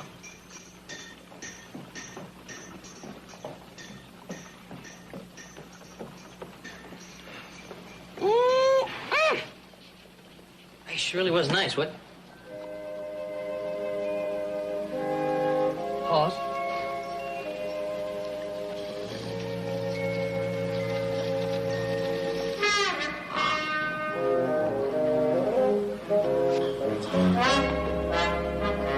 I hope I never have to take that tonic.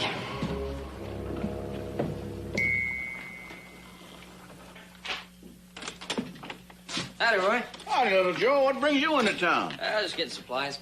Pa wanted me to tell you he was sorry he couldn't make that poker game last night. We were kind of busy. Well, I imagine with the fire and all, did it do much damage to the house? Nah, we managed to get it put out pretty quick. How in tarnation did Hoss manage to set that house afire in the middle of the night? Well, I'll tell you, Roy, near as we can figure. He was downstairs frying some catfish and greens, and the skillet turned over. Frying catfish and greens in the middle of the night? Well, you know, he gets pretty funny appetites when he's got that fever. He's got the fever? Yeah. Oh, spring, huh? You didn't bring him into town, did you? Yeah, but don't worry about it, Roy. I got that tonic in him. He's half asleep in front of the store. Joe, I don't think it was very fair to bring him into town. Now, I know that Hoss can look and act as natural as anybody else, but all of a sudden, boom, and he's in trouble.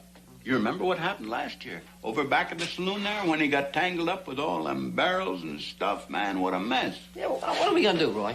Really, what are you going to do? You can't lock a man up until he's over the fever. You just can't do that. Well, I don't know. It's in the public interest, public safety. You know, maybe we got a point. What do you mean? About locking him up. Hey, your deputy, Clem. Clem, he's on vacation now, isn't he? Yeah, he's on vacation, but what? You ain't thinking what I'm thinking you're thinking, are you? Well, now, why not? You're going to need some help around the office, right? So you can take care of your duties outside? Well, yeah, sure, but not Hoss. Well, why not, Hoss? He can do the work, Roy. And besides, he'd be safe in here.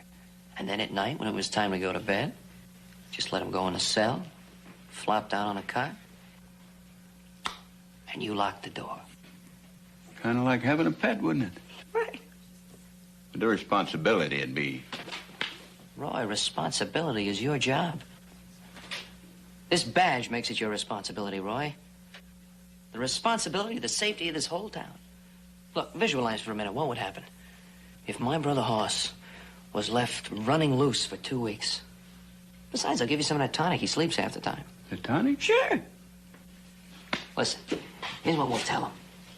We'll say Hoss because of me.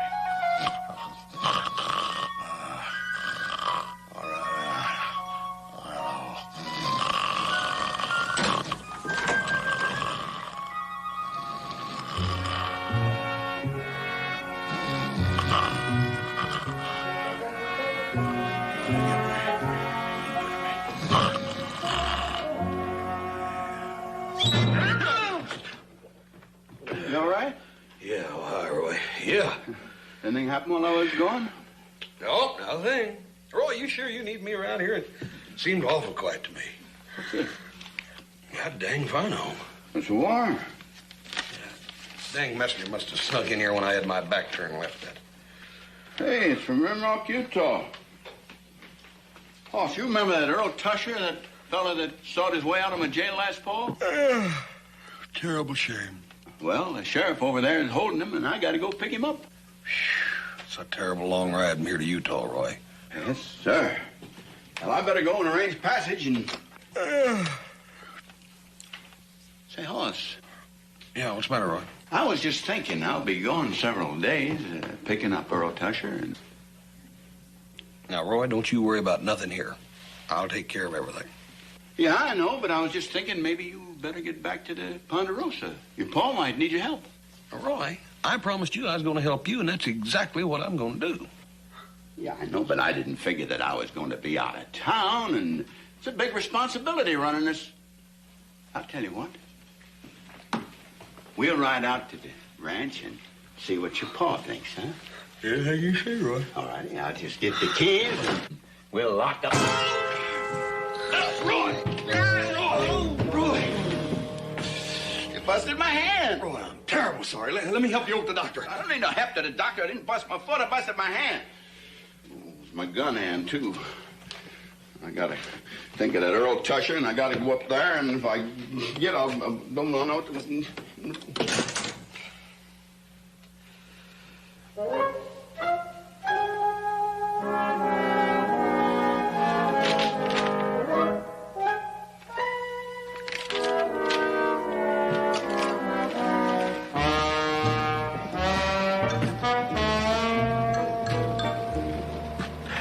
Howdy, Herman.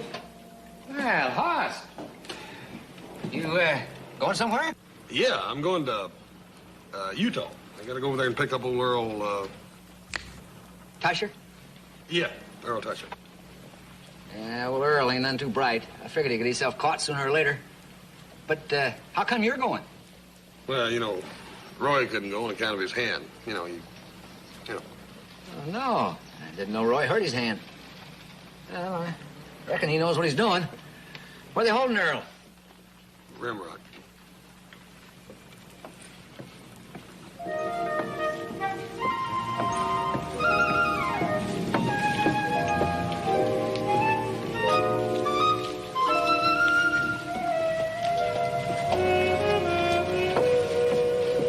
Hey, look who she is. That's the prettiest red hair I ever did see. Hoss, you say Rimrock or Red Rock? Yeah, red. Real red. Oh, yeah. Yeah, here it is. Red Rock. Yeah, you gotta change the junction. Went and run the store, huh? All right. Here's your ticket. Been aiming to drop in on old Grundy. Gotta buy me a new saddle. Hoss.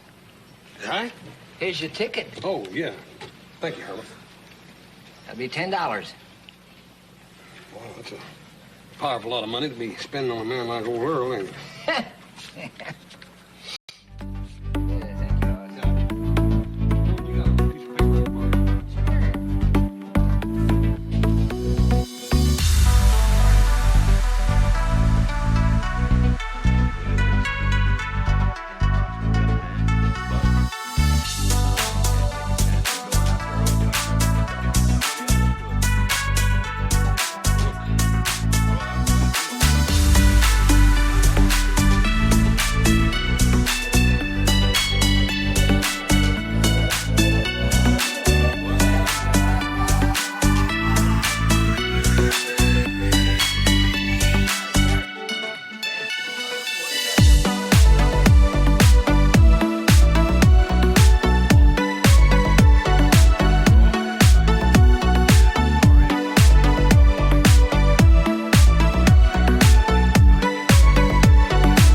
I thought I had, and I still feel responsible. Sheriff, I want you to know that I'll do everything in my power. I reckon we all know that, Jesse. Now, why don't you go get yourself a cup of coffee? Yeah, I think I better get a cup of coffee. Or maybe something that might more bracing. Yeah, thank you. I still want to help, you know that. We know that, Jesse, but there's nothing you can do. Take him along with you, Jed. Thank you, Sheriff. That's all right. Thank you, Jed. Bearing up beautifully. All right. Let's get down to brass tacks. Now, anybody hear anything unusual last night? Any kind of a commotion? You see anything suspicious? Anybody lurking around the bank or something? Any strangers in town? I brought in a stranger last night, Sheriff. You did? Come to think of it, that fella acted mighty peculiar. He wanted to know where the sheriff was and if there was anyone down at the jail. What'd you tell him? I told him his business just have to wait till morning. Appears like it didn't. I don't know, Sheriff, though, on second thought, that fella didn't strike me as being brainy enough to rob a bank. Well, he could have been pretending, you know. He didn't strike me as being brainy enough to pretend, neither. Law officers better judge of that. Which way did he go? Oh, over the... There he comes now.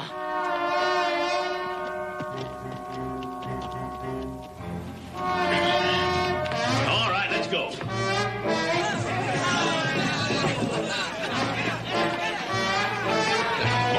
The nerve. You ought to be hung. How's that? Hey, look, Sheriff, I've been looking all over town for you. You're under arrest. Let's string him up. For robbing a bank, that's for what? Me? Yes, sir. You better come along peacefully, boy. Wait a minute. Get around, Jeb. Wait a minute. You're making a big mistake. What you doing with her? They'll let you fool him, Sheriff. Sheriff, this ain't right. Well, I'll tell you the truth, you know. This is the first crime we've had in 10 years. I don't rightly know what's proper. Stand aside, Sheriff. We'll handle the whole thing. Now, come on, fellas. Now, get him up. Come on now. Get him up on the horse. Hold on. Wait a minute. You can't hang that man. Hold on. Stand back. Hey, watch it now. Hold on. Now, wait a minute. Get him out.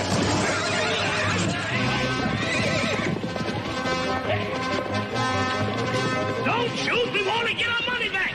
Get your horses. Get your horses.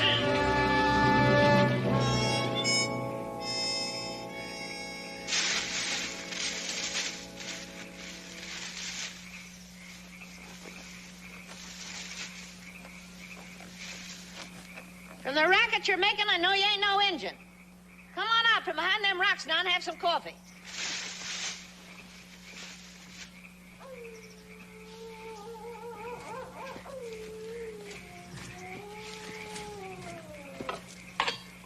I must say I'm mighty curious as to what you're doing here.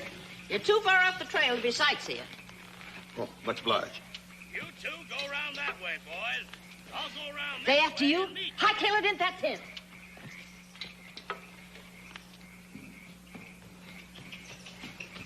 Howdy, Sheriff. Get down, have a cup of coffee. Oh, can't stop now. Hot on the trail of a bank robber. Great big fella. Named Horse Cartwright. Can't say I know anybody by that name. Well, I know you wouldn't know him. Just thought you might have seen him. Big fella like that? If he was in my camp, I sure would know it, wouldn't I? Yeah, I reckon you would. Yeah, well, I've been here all day. Must have figured wrong. Caught his horse back there. Figured he might have headed this way. You're welcome to look around, Sheriff. Maybe he's in the tent.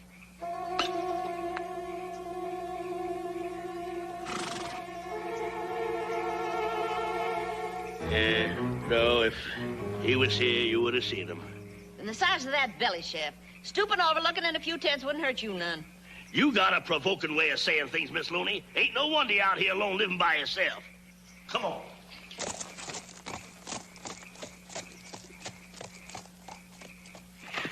You can come out now.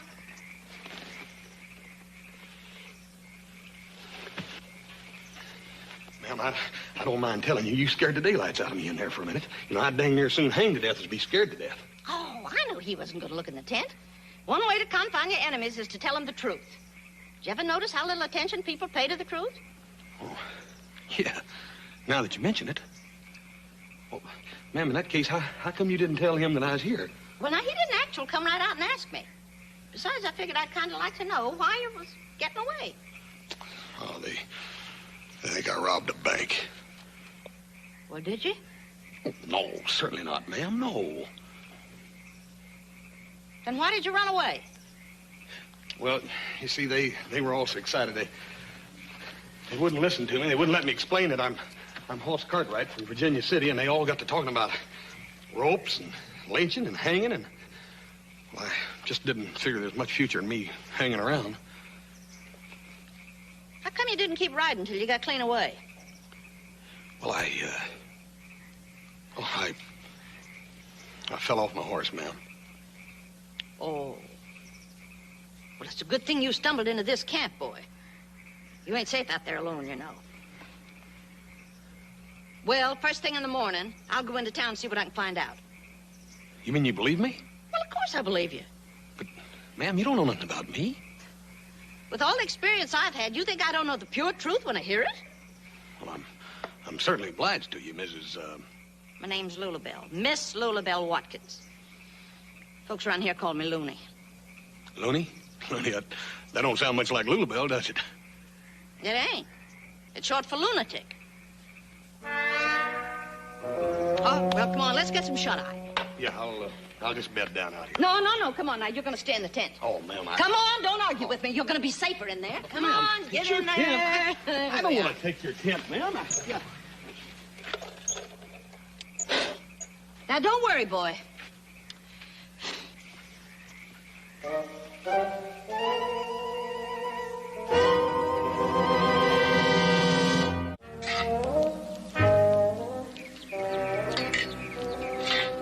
and get it. It's ready. What's the matter with you, boy? You almost knocked that tent down. Oh, ma'am, it's the fever. It's on me. The fever? What do you mean? Well, ma'am, seems like every year about this time I get the fever. And I do some of the most exasperating things. You got the spring fever, boy? Yes. Oh, got it bad? Real bad. I got just the thing for you, boy. Here. Now, here, you take a good slug of this. I had a mule once had the fever. This cured him just fine. Sulfur and molasses. No, it's my own concoction. Go on, drink it. Takes a little time to take effect, but when it does, bam, you're cured.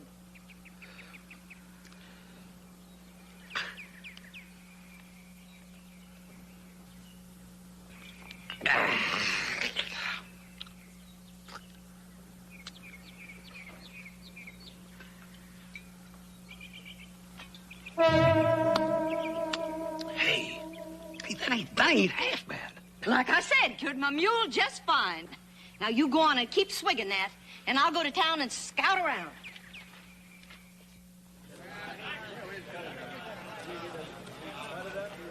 Now, boys, you gotta admit $500 reward ought to make it worth your while to catch this here fella Cartwright. But remember one thing, we want him alive. Somebody gets careless and kills him. Before we find out where he hid that money, well, we're gonna be in a fix. Sheriff, you offering $500 for Cartwright or the fella that robbed the bank? Looney, don't you ever get tired of asking them fool questions? You know Cartwright was the only stranger in town when the bank was robbed. Looney, don't you think he done it? Nope. Well, how come? He told me so. All right, fellas, now you know what to do. Can't you do nothing right? Now, Ward. Now, Ward, nothing? While I'm out hiding the money, you just sitting here messing things up. Well, how was I to know that Cartwright would bust out and run away? But when he run, why don't you shoot him? Well, you know I don't hold it with violence like that. 2 years we've been sitting here waiting for a stranger to come along and be our pigeon, and now you let him run away. Shh, will you keep your voice? The sheriff's out looking for him, isn't he? And if he finds him, and don't find the money, a finger could point at us. Oh, dear. Oh, dear. And I just got to find that Cartwright. You know, there's something about that loony. Now, I said that I'd go along with you, didn't I? Oh, I didn't mean it that way. I think I'll mosey on up to her place and have a look around. Oh, dear. If she's mixed up in this, we're in real trouble. Well, she can bleed just like anybody else. Oh, please, Ward, will you...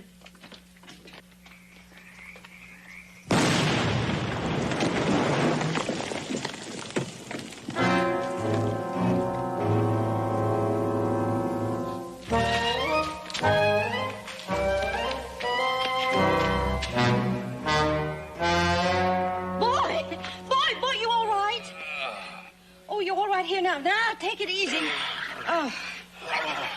Oh, you must have been playing with that blasting powder, boy. What happened? You tell me. That powder I had in the tent must have went off. That's it. I went into the tent to get me some more of that tonic, And you lit a match. Yeah, I lit a match. Oh. Boy, for a body with as big a head as yours, you make mighty little use of it.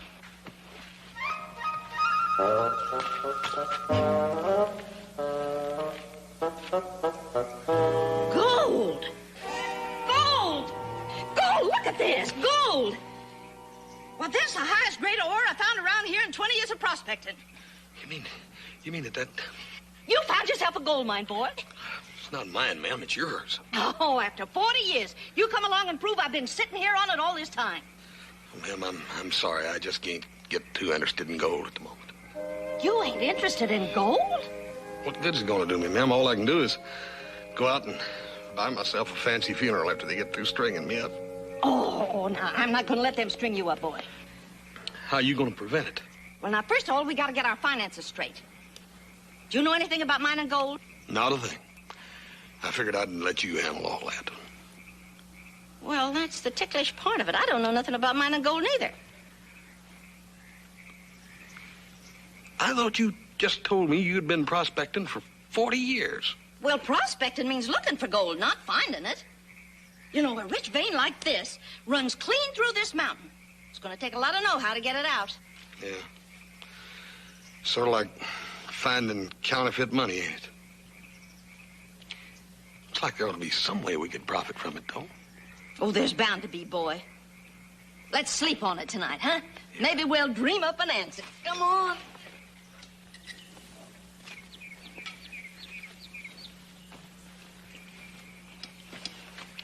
Boy, it's a good thing we struck gold. Takes money to afford an appetite like yours. Yeah. You dream up anything last night? Well, first off, we got to file a claim on the land. I can do that in Red Rock. Yeah. You know,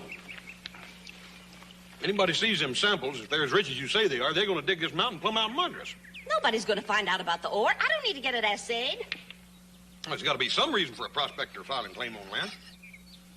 Homesteading. Yeah. All right.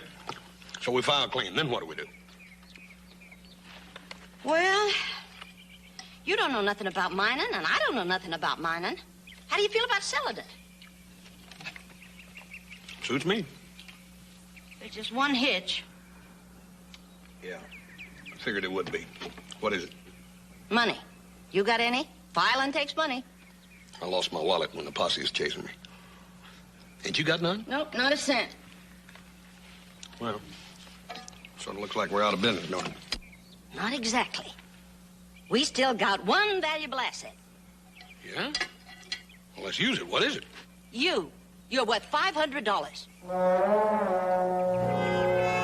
Miss Lady.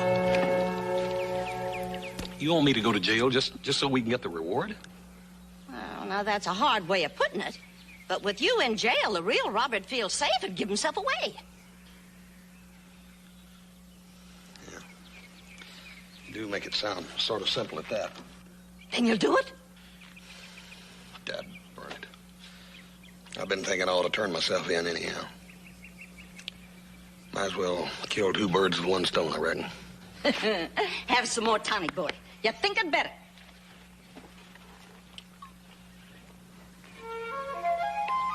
Ma'am, we got company. Well, you're in luck, Ward. Another 5 minutes and we'd been gone. You don't need to go pointing that gun at us. Ain't nobody unfriendly here. Oh, yes, there is. Me. What do you mean? Well, you might say I'm representing the law, taking in a wanted man. I got a feeling he's talking about me, ma'am. You're feeling right. Well, just keep in mind that I'm worth $500. Alive. Might be you're worth more dead. What do you mean by that, Ward? You in on that bank robbery?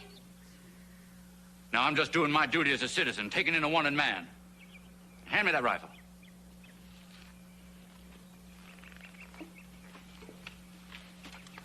Well, let's go. And you, a woman, you make sure you stay right here. And don't try nothing foolish.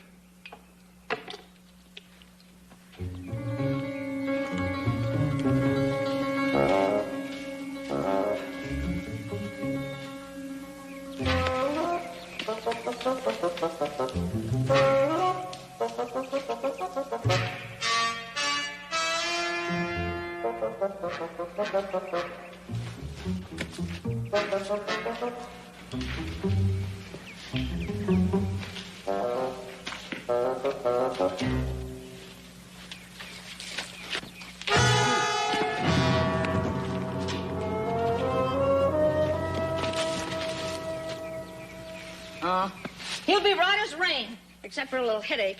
And that's a lot kinder than he would have been to you. He probably would have shot you and then told everybody he was trying to escape. He probably would have. Ma'am, I'm much obliged to you again.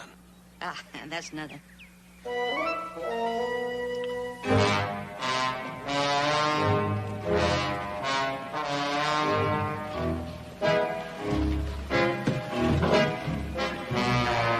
Well, I'll be doggone. Where'd you find him, Looney? He found me's more like it. Oh. Come on. Stay here, Nellie. Right in there, big fella. Yeah.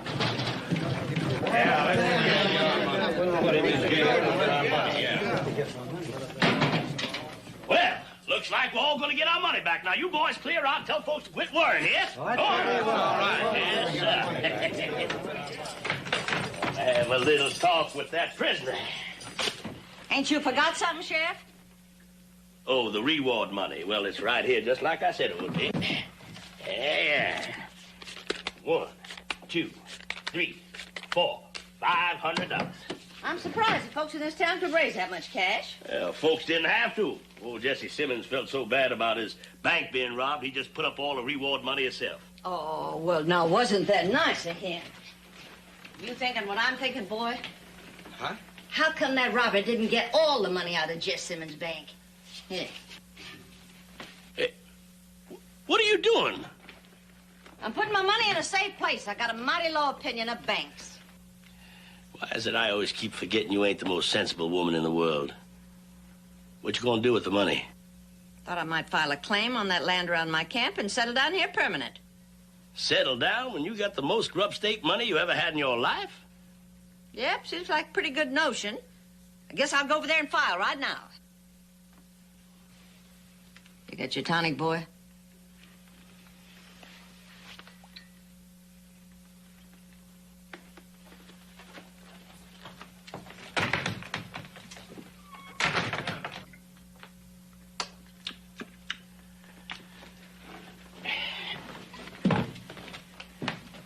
All right, son.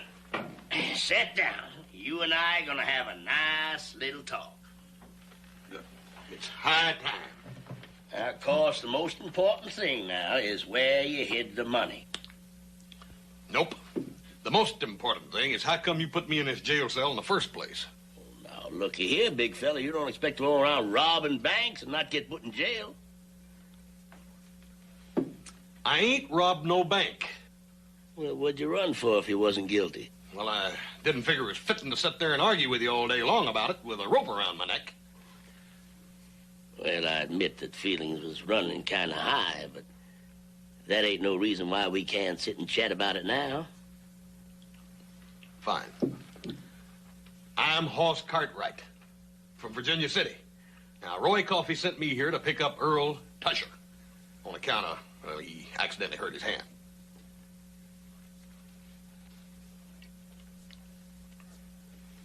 You hear me?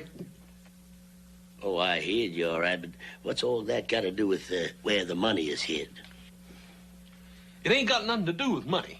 Like I told you, I'm here to pick up Earl Tusher. Who's Earl Tusher? Earl Tusher? Your prisoner. Now, son, you can see you're the only prisoner I got. Look, you sent a telegram to Roy Coffey in Virginia City, and you told him you was holding Earl Tusher. Who's Roy Coffey? Who's Roy Coffey?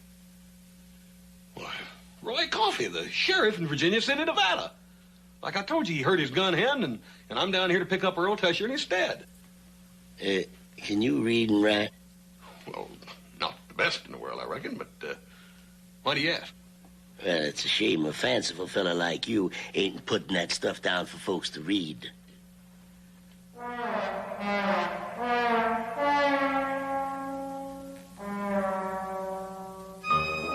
Looney, you mean to say you filed claim on that mountain of rock you've been camping on all these years?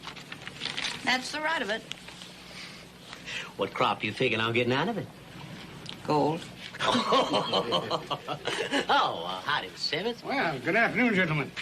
Oh, Miss Looney. Howdy. Hey, I understand that you delivered the culprit to the sheriff. I brought in Hoss Cartwright. Well, good for you. What about the money? Wasn't any. There wasn't any. Oh, well, that's bad. We may not be able to find the place where he hid it, you know. Looney figures maybe Cartwright didn't do it. Well, now, that's interesting. How does she figure that? Well, says it'd be pretty hard for a man to rob a bank in the middle of the night without making a speck of noise. Unless he had a key. But that's ridiculous. Nobody has the key to the bank but me. That's what we told her. Well, perhaps Miss Looney will solve the mystery for us. Yeah, Looney. Who done it?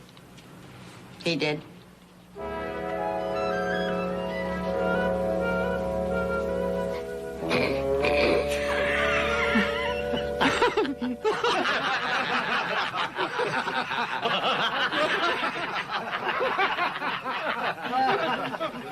I thought you took her seriously, huh? Well, anything for a laugh. Oh, Looney, you are the one. You are the one.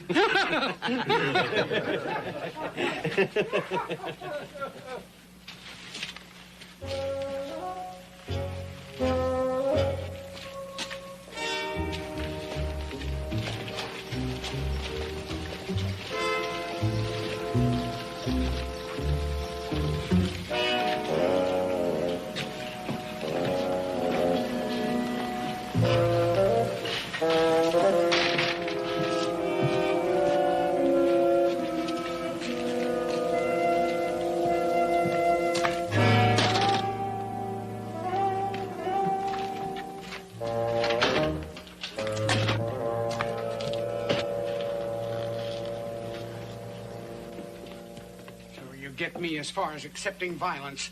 And then Looney walks into town with Cartwright just as pretty as you please, and she blames me for the bank robbery. I know. But what are we going to do now? The smart thing. Take the money and get out. Oh, just like that? Without a word? Yeah, that's right. I'll ride out now and get the money. Tomorrow we'll leave on the stage. A business trip. No, I just don't know.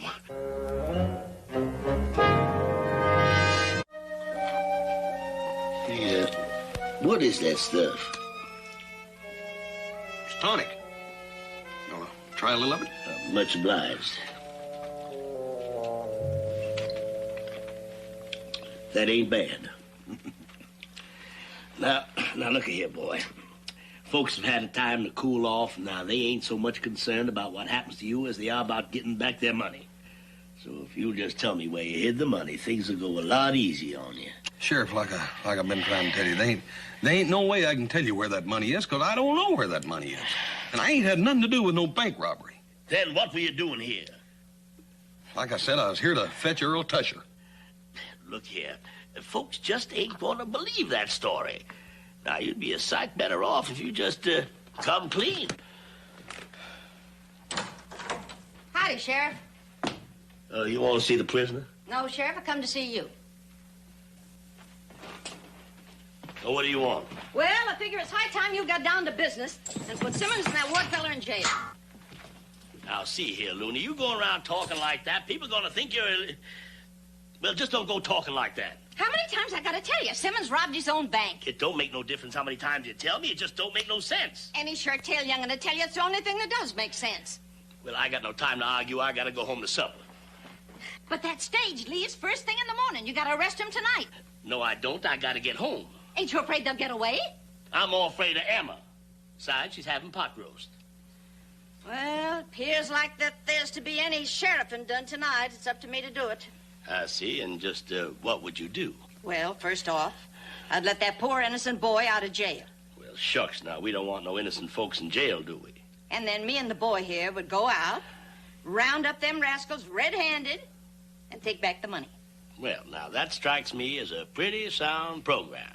Why don't you do that, Looney? You take care of that, and I'll go home and take care of the pot roast.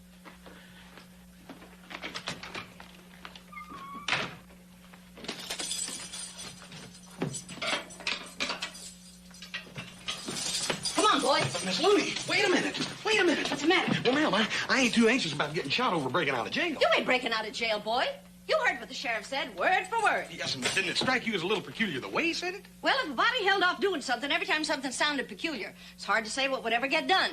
Yeah, I reckon you're right at that, but just walking out of jail like That ain't no way to talk, boy. Besides, we got him worried. We have? Yeah. What happened? Well, just like I said, Simmons and Ward robbed the bank. How'd you find that out? I overheard him talking. Come on.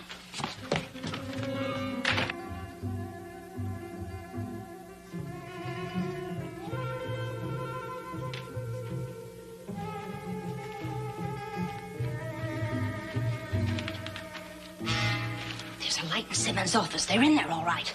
Well, let's go in there and get them. Hold it, boy. Remember your fever. You go round front. I'll go in this way and scare them so they'll bust out the front way and then you'll catch them. Ma'am, it seems might more likely to me that they'll bust out this back door. Well, I'd feel a sight easier in my mind if I knew you was out front. But, ma'am, if... You gonna stand here jawing all night, or you gonna do like I said?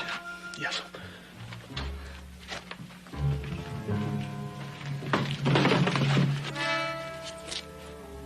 What was that?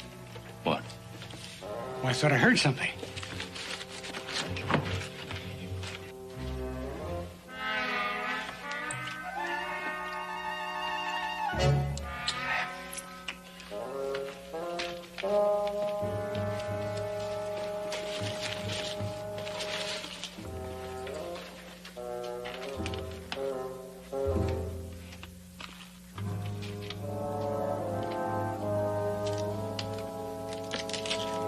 I'll take that gun.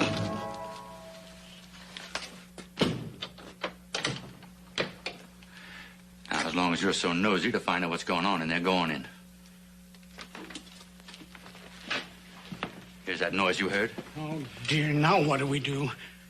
And I'll kill her like I should have before. Well, you didn't think I'd come here by myself, do you? Well, you did, didn't you? Of course not. She's lying. No. No, she ain't.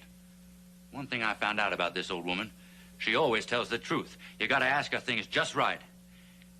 How many people are out there? 743, last count. That's the population. I know. How many people are outside waiting for us to come out?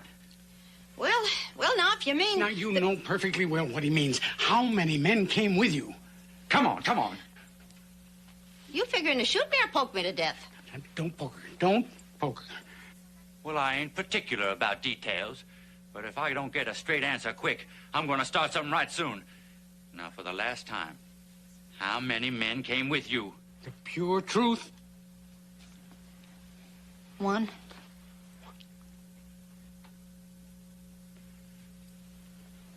Where is he? Well, like I told you, he's outside. I know he's outside. Is he in the front or the back? Of the bank? Of course, of the bank. This bank? Well, I just wanted to get your meaning clear. Well? Well, what? Shoot her. Oh. Is the man who came with you in the front or the back? Neither.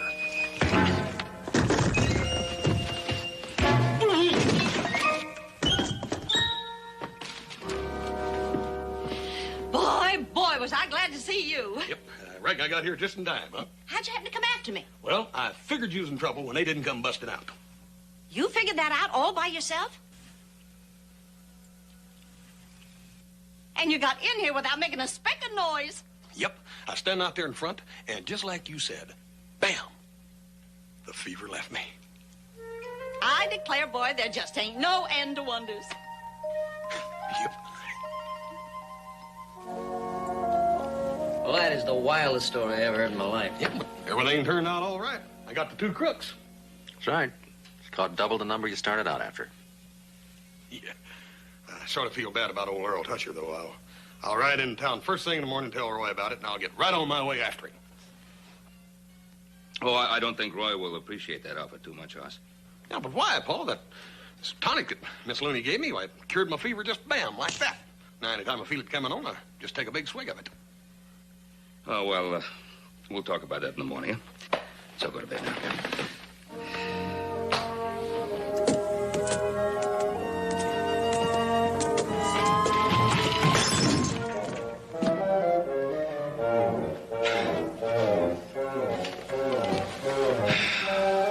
Back to sulfur and molasses.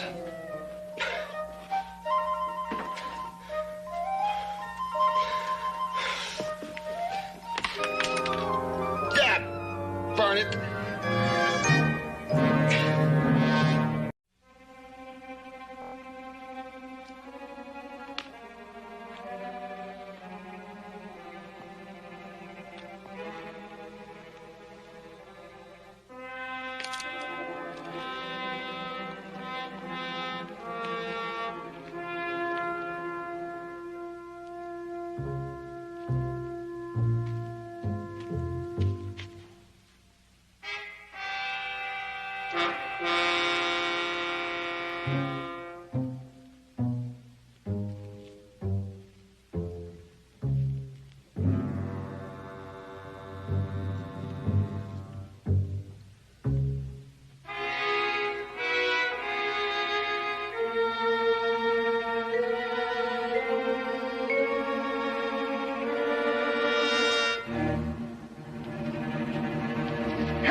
Yeah, but I almost didn't. You was hiding good that time.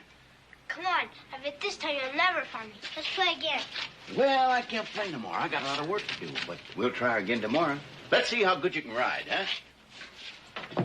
Come on. Giddy up. Morning, Sheriff. Mufflin, how's Bud? Fine. Good. Hi, Sheriff. Albert. Hi. Dan, how are you? Well, Roy, how are you? Great, just great. Feeling good, huh? Yeah. Good. What are you doing up there, young fella? Riding a horse, Mr. Cartwright. Tell me, Jerry, does he handle real easy? Oh, sure. He's getting to be quite a horsebacker. Yeah, he sure is. You going to the office? Yeah. I'll walk along with you. Not walk, Mr. Cartwright. Ride.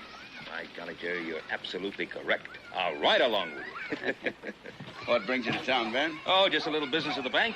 How's the boy? Just fine. You say hello to him for me, will you? Well, now you can come out and say hello for yourself. We haven't seen you out there in weeks. Well, I've been kind of busy, and you know that other thing. Yeah, Roy. Now, look, you look real good, real fine. You really feeling good? Ben, that was just a flesh wound. I'm as good as new. Whoa! Hi, Mom. Hello, Mr. Cartwright. Wilson? Mr. Coffee. How you feeling, Sheriff? Fine, just fine. Oh, I'm glad to hear that. Thank you. Mom, don't you want to see what a good rider I am? What? Oh, Jerry. Off you go. It's all right, Miss Wilson. Gosh, I'm sorry, Mr. Coffee. Was that your wound? It's all right, son. Now, don't you worry about it. I'm sorry you got wounded, too. My father says it never should have happened. Jerry. Well, maybe your pa's right. You run along, though, and I'll see you tomorrow, Miss Wilson. Mr. Cartwright. Mr. Coffee. Thanks, Wilson. What Ed Wilson means is that I ain't as fast with a gun as I was. It don't take much for some folks to start shooting off their mouths about something that don't concern them, does it, Ben?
Does anybody intend to answer that knock at the door?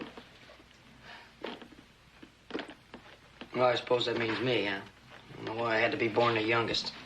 So you could have respect for your elders, that's why. That's right. Hop to it, Sonny. Would you please, son? As long as you put it that way, Pop.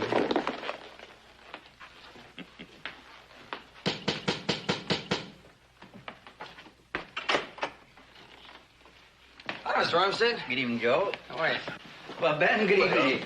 Hello, Frank. Hoss? Well, see you, Ben. Riley, how's business in Virginia City? Carlos? Adam. Well, sit down, gentlemen. Sit down. Yes, thank you. Like some coffee? Say, how about a drink? No, thank you, Ben. We appreciate your hospitality, but this is not a social visit. We're here on a matter of some importance. It's about Roy Coffey. Nothing's happened to Roy, has it? Something has happened to Roy Coffey. He's grown old. He's used up. Well, that's a rough way of putting it, isn't it? There's no time for sentiment, Ben. I'm concerned with something a lot more important. Money. Dollars and cents. Now, we're businessmen, all of us, including you. We've got money invested around here, good money, and we need law to protect our property. Well, it seems to me that Roy's done a pretty good job up to now. What about from now on? No, he's slowing up. Look at that bullet he took from that drunk drifter a couple of weeks ago. Now, that is not the kind of sheriff I want protecting my property. Well, oh, Roy's always been a... Whatever he's been, right now he's an old fuddy-duddy. Gentlemen, Virginia City is growing. It's not a one-cow town anymore. Now, running that sheriff's office is a business. It has to be handled efficiently. You been in that office of Roy's lately? That looks like a compost heap. He's got loose papers flying all over the place. He's got wanted posters he probably hasn't even looked at. Tell him about the Wagner gang. You see, I've got a young wife, and What about the Wagner gang? They've been operating all around here, Ben. Shooting up towns, sticking up banks, molesting private citizens. They'll be hitting Virginia City sooner or later. You can put your money on that. And Roy Coffey is not the man to handle them. Now, wait a minute. I think you're selling Roy Coffey a little short. You stay out of this, young fella. When I want your opinion, I will ask for it. Well, you're going to get my opinion when you start talking down Roy Coffey. Joseph. Please, gentlemen. Now, let's stop arguing and just get to the point, huh? All right, Frank. What is the point? Well, Ben, we just thought we'd drop in. We've been talking about this thing, and... well, you, Adam, Carter, and I are the 4 members of the city council. And... well, Ben, the point is, Carter and I feel that Roy Coffey should be replaced. Well, I'm afraid I don't agree with you. You don't, huh? All right. Let's ask a more experienced man. What about you, Ben? It's something I've got to think about, certainly. What are we going to do for protection for Virginia City while you are making up your mind, Ben? Now, wait a minute. Armistead said that this was a council matter, and I don't believe you are a member of the council. No, but I'm one of the citizens that voted you in. And I can be one of the citizens that vote you out. Now, let's calm down, gentlemen. We'll get anything accomplished by losing our tempers. And Ben's right. So let's get down to just the facts. Ben, we are the 4 members of the city council. But in order to make a decision, we have to have a majority. Now, Carter and I both feel that Coffey should go. But we need your votes. Now, how long is it going to take you to make your decision? I'm going to need a little time to think about it. All right, so you need a little time to think about it. Well, will you at least agree to a temporary solution? Depends on what that solution is. Well, considering the crisis we have on our hands... What crisis? The Wagner gang, that's what crisis. Adam, I think Browning is speaking for the majority of the town. They're very much concerned, and we've got to do something about it. Now, since you won't give us your vote to oust Coffey, then we're asking you to come in temporarily as his assistant, at least until the 4 of us can reach an agreement. Assistant? Well, as his deputy. Armistead Roy Coffey's been a friend of ours for a long time. An old friend. I can't just barge in there and tell him how to do his job. Then give us your vote to replace him. You can't have it both ways, Cartwright. If you're so afraid of hurting this old friend of yours, you ought to protect him against hurting the town. It's a good solution, Adam. The town will feel safer and give your father time to think it over.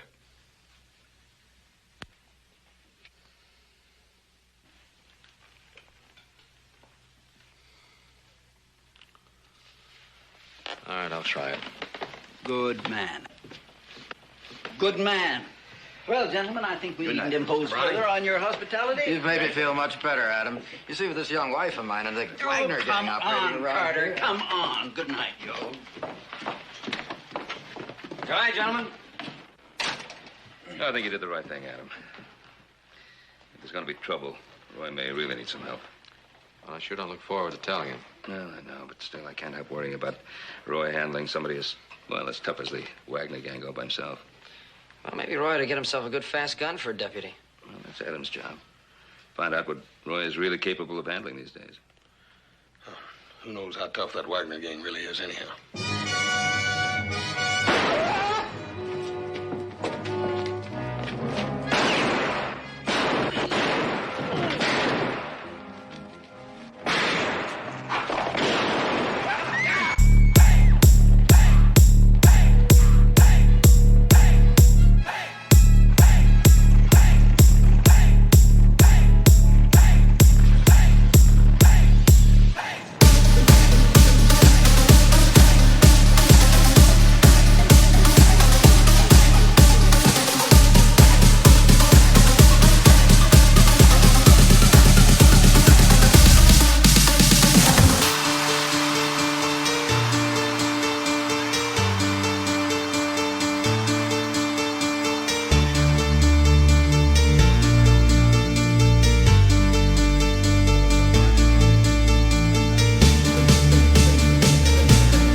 idea? Well, they feel you need some help. They feel that I need some help. Adam, will you stop bothering me and go back to Ponderosa? Give you a nice paw and them brothers to you and my regards, huh? Roy, I would consider it a personal favor if you would let me stay around. It's going to be pretty embarrassing if I have to tell the town council that you threw me out. Seeing as how I let them swear me in. Let them swear you in? Yeah, it's a sort of deputy. Adam, you serious about this?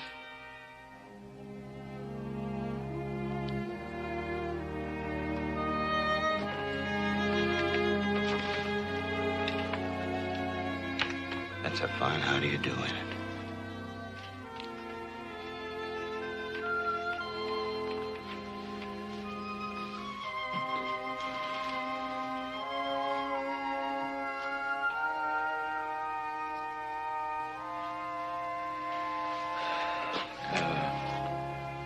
Maybe I could just help out with the paperwork or something, you know?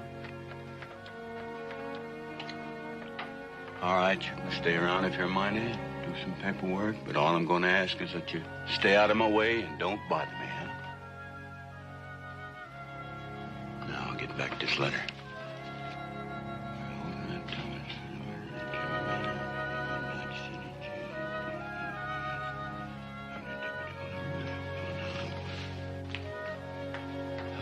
What would you want me to do? I wouldn't like you to do nothing. I just want you to stay out of my way. You said you wanted to do some paperwork, and I said, fine, there's papers there, there's papers here, there's papers there, there's papers everywhere.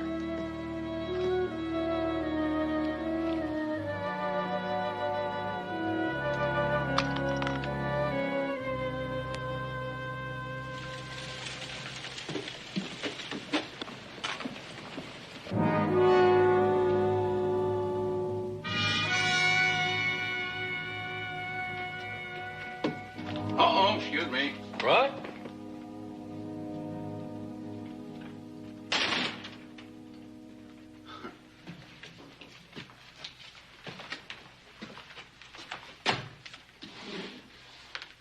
You know I didn't recognize this place. Kind of makes it feel as if I ought to wipe off my feet before I come inside. Thank you.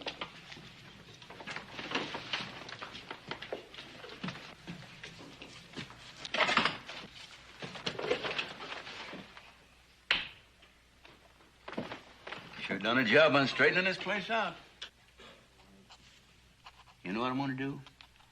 I'm going to recommend you to council for town housekeeper. Don't do me any favors. But it is. It's a lot more efficient than it was. There's a place for everything and everything in its place. It kind of reminds me of the way Mary used to run her kitchen. You never did know my wife, did you? No. Well, Adam, let me just say this. It's kind of rough when you build your whole life around something or somebody and then lose it. After my wife died, I was really lost. Maybe if we had some children, it wouldn't have been so bad. But she was the only family I had, so that's why I had to go out and get myself another family. Another family? Yeah, people of Virginia City, they've been my family for years now. It's my job to take care of them. From what I hear, they're going to need that care real soon. How do you mean that? Well, old town's talking about this Wagner gang that's supposed to show up here in a few days. Don't you ever fret about that Wagner gang. I can take care of that scum, believe me. And I'm not going to let them harm my town in no way. You can put that in your pipe and smoke it.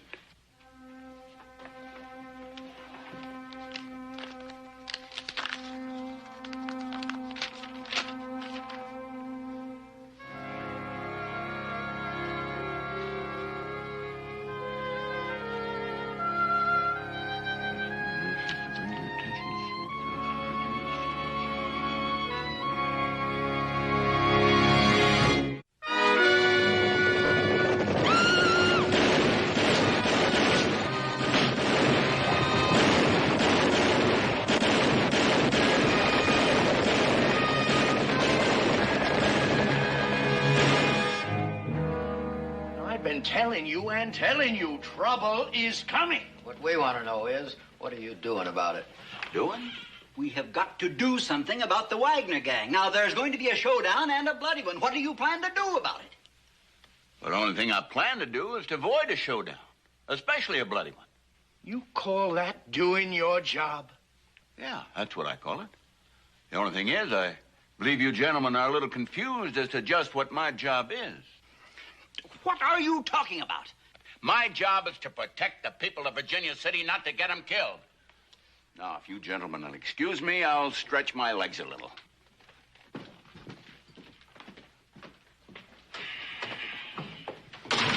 Well, you need any more proof? Proof of what? That you gotta vote Roy Coffey out of here and put in a man who knows what he's doing. I think Roy knows what he's doing. And we know what he's doing, too. Nothing. I don't understand you, Adam. The biggest depositors in the Virginia City Bank are you Cartwrights. If the Wagner gang cleans out that bank, you stand to be the biggest losers. Well, if we're not worried, maybe you shouldn't be either.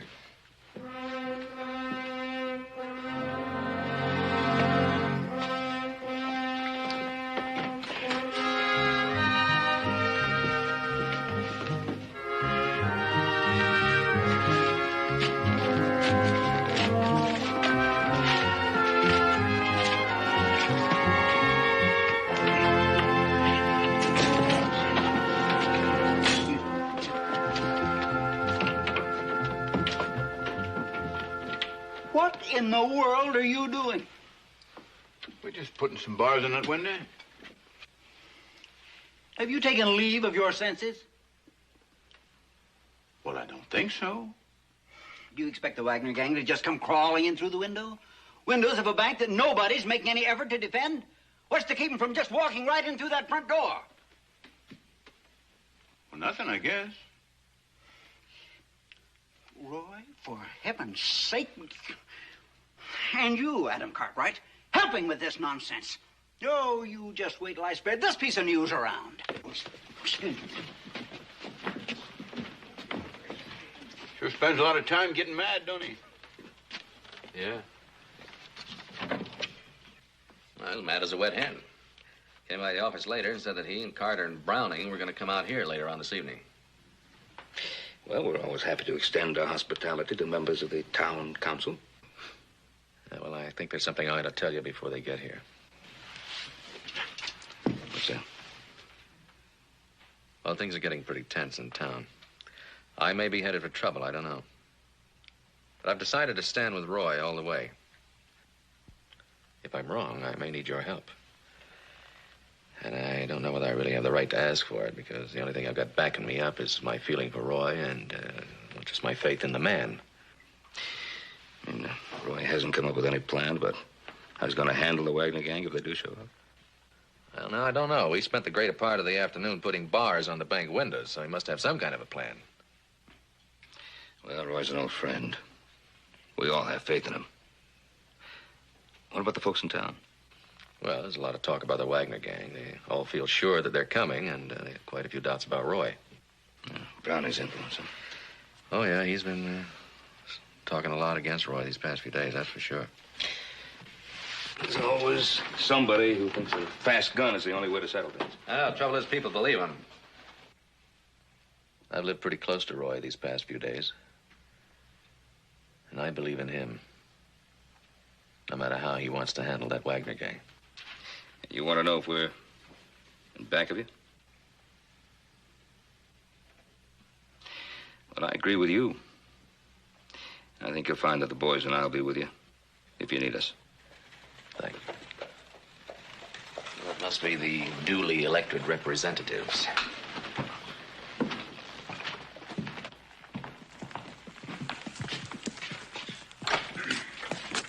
Well, good evening, Ben. How's that? Adam. All right. Ben, Adam told me you were coming. Well, sit down, gentlemen.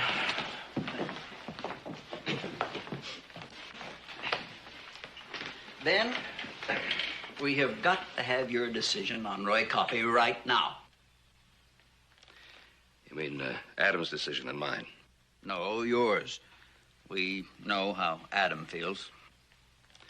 I warn you, Ben, the town is in no mood for any more shilly-shallying. Well, Mr. Browning, maybe you can tell me what the town is in the mood for. Just this, that we get rid of Roy right now. Fire him. Swear in anybody who's man enough to do what has to be done, which is to strap on a gun, swear in the biggest posse he can raise, and stand ready to shoot it out with the Wagner gang if one of them so much as sticks his nose into Virginia City. After all, we got to protect our women. Ben, this is no reflection on your family. This is nothing personal. We're just here in the best interests of the community as council members. Well, as a member of that council, I think it's in the best interest of the community to retain the services of Roy Coffey as sheriff. What? Ben, don't you see? By withholding your vote on this, you are reducing the council to absolute helplessness. Well, I don't see how putting our trust in Roy Coffey reduces us to absolute helplessness. Now, maybe you think that the work of a sheriff should be done by a younger man. But as far as I'm concerned, a fast gun has never taken the place of experience, or the wisdom that comes from that experience. Ben, I have said it before and I'll say it again. We voted you in and we can vote you out. Yes, you can vote us out come election time next spring. We do not have to wait till next spring to get protection for ourselves. Now, if the council won't do it, and if that has-been shell of a sheriff won't do it, we can do it ourselves.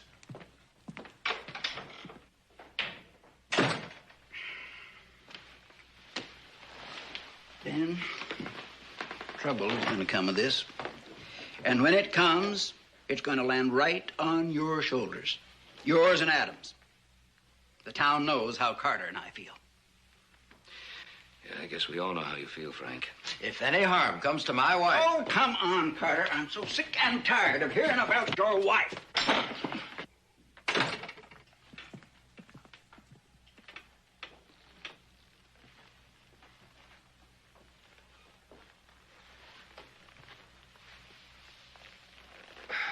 Well, thanks for backing me up.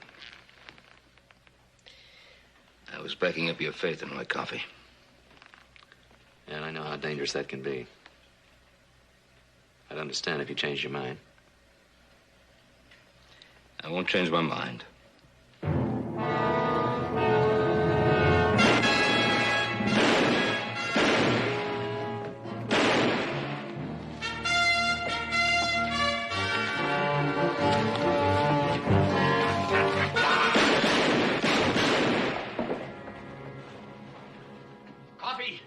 I've got some news. Yeah, what is it? The Wagner gang was seen not 15 miles from here the day before yesterday. Well, Fred, what are they getting all bent out of shape for? They're 15 miles away from here. They're certainly not in Virginia City, are they? Now, that is typical of your thinking. Well, how do you think I ought to think? Virginia City is on the way up. It's growing. It's attracting new business. Now, what do you think is going to happen when it gets known that business gets no protection from the Now, law? what are you talking about? Business gets no protection. What's going on here? You mean these? Yes, I mean those. Well, little Jerry Wilson was practicing, and he locked me in the cuffs. And then he went down the street to get some candy. He must have took the key with him because I couldn't find it here anywhere. I never heard of anything so ridiculous in my life. The sheriff of an important town sitting around handcuffed and a gang of bank robbers on our very doorstep. Son, be careful.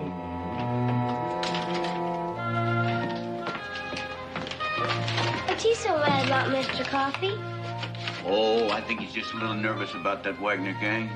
Pooh, you could handle him with your hands tied. Well, now, maybe we hadn't better go that far, huh? Unlock me, will you, son? Sure.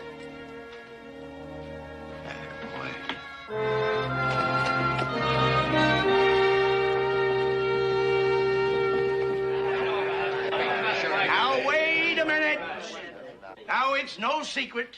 We all know it. The Wagner gang is coming. Now, what is the council doing about it? Nothing. What is our so-called sheriff doing about it? Nothing. Now, since we obviously can't depend on the council or on the sheriff. I say let's organize to protect ourselves. Roy Coffey's been taking care of this town for years. For too many years. I say it's time someone younger, someone more capable takes over.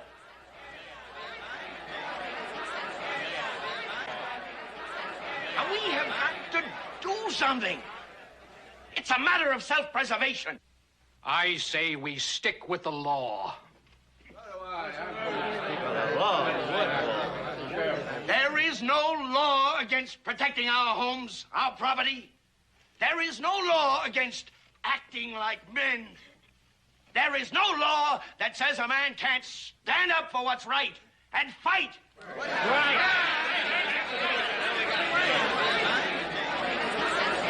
Now, if you men... Here, Mr. Browning.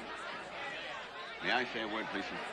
Go on home, Grandpa. It's way past your bedtime. Go on home, old man. Sheriff's dog. Let's hear what old Grandpa has to say. Let's find out why we should all be cowards. This could be very interesting. Thank you, sir. Friends, I don't want to take much of your time. I just want to say that I've been sheriff here for, well, since before a lot of you were born. I've always given you my best. And as far as I know, I never let you down. I never asked anything in return because all I was doing was my job. But now I am. I'm going to ask you for something. I'm going to ask you to let me handle this thing in my own way. Please, do this one thing for me. Let me handle it. That's all you've got to say? That's all. Well, I am buying drinks for the men in this town. I don't mean the cowards. I mean the men. Come on.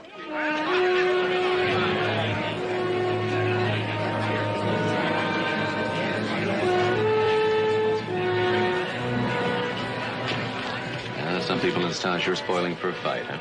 Yeah, there's some bad ones, all right. What are you going to do about it? Well, Adam, like I told you, they're a part of the town, and the town's my family. Now, if you've got some bad children in the family, they're still your children. You've got to protect them, even from themselves.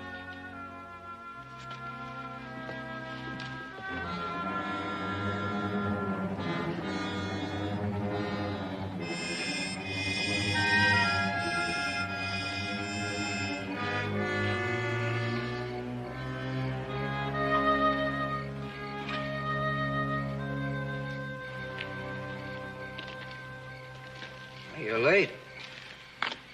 You run into any trouble? No. It's got at Cold Creek.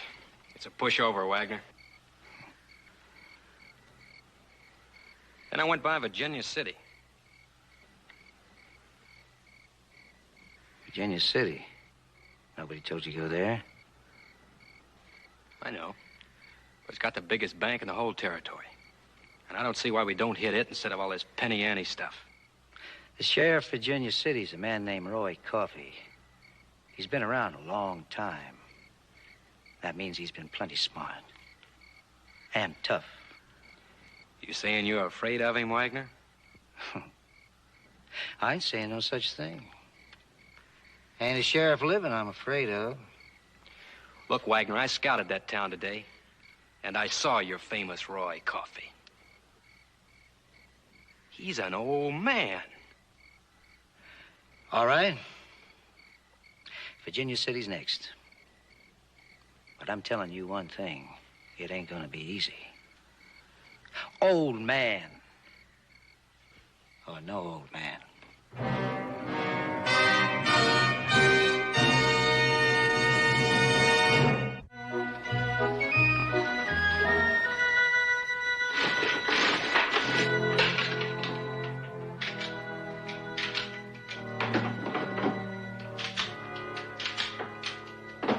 Adam, will you please stop fooling around with them guns? You're making me nervous.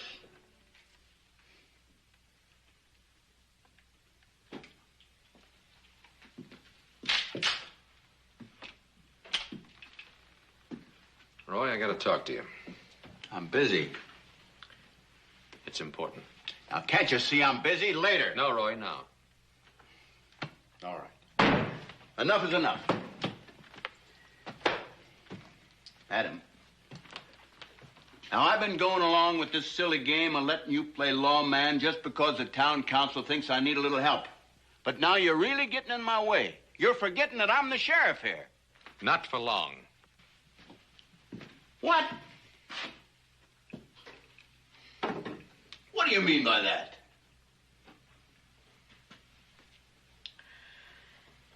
Roy, I was hoping I didn't have to tell you, but you're gonna be replaced.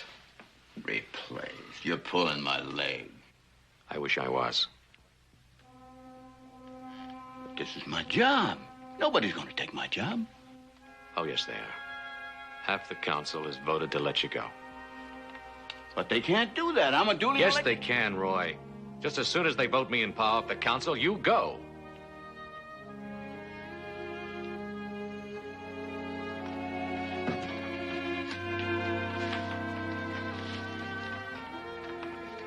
After all these years?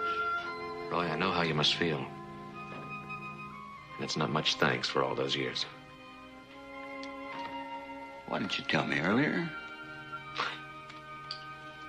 I thought the council would change their mind.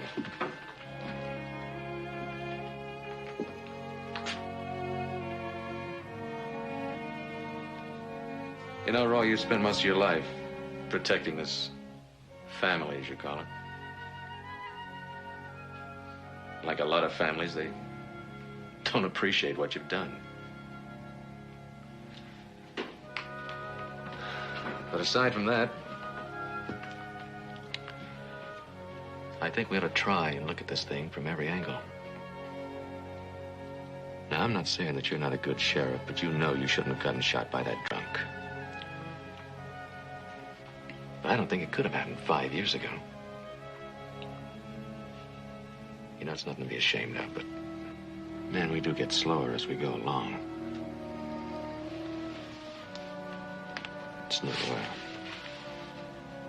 It's no disgrace to need glasses, draw the gun a little slower.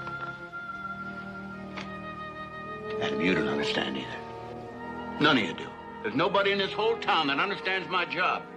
Now, if I didn't think that I could do a good job, I'd quit. Now, out of my way and let me get on with it.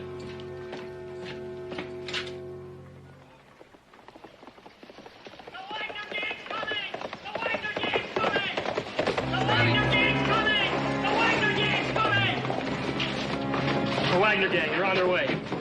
We got a plan. Let's go to it.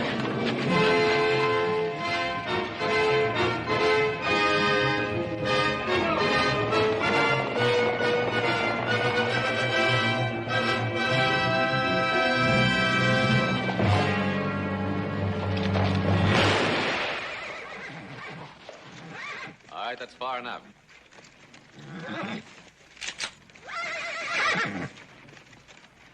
Roy said he doesn't want any shooting, so there's not going to be any shooting. But the Wagner gang's on the way in. Let him come. His business is going to go just the way Roy wants it to go. Then let him ride right into town and take over? If that's what Roy wants. We don't care what Roy wants. We're the town and... You're not the town. You're just a bunch of Browning's roughnecks. All right, drop your guns.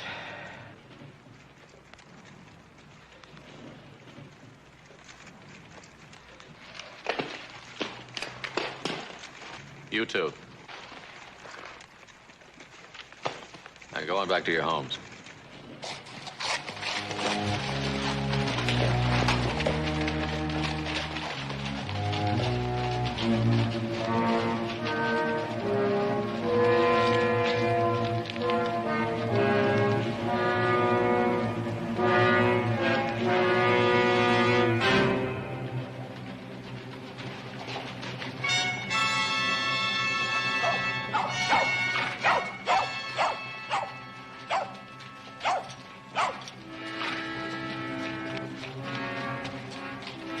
Where is everybody? This could be a trick.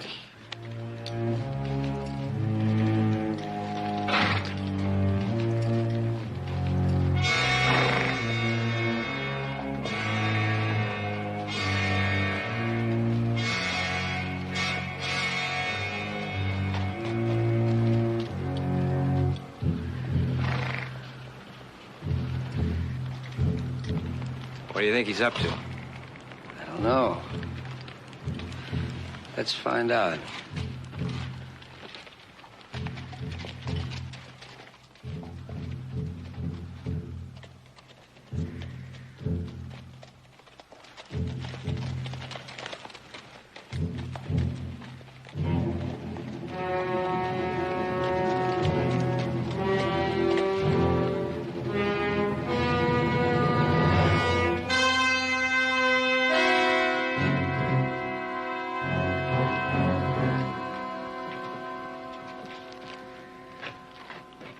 You're the famous sheriff, Virginia City. You give up carrying your guns? That's right. Ain't gonna be no gunfight. Everybody run away? I ordered the town off the street, so go ahead, do what you come to do, and get on out. Nobody's gonna try and stop us. I don't want to see nobody get hurt. You're smart. Money ain't worth getting hurt for. Yes, sir. When you get old, you get smart.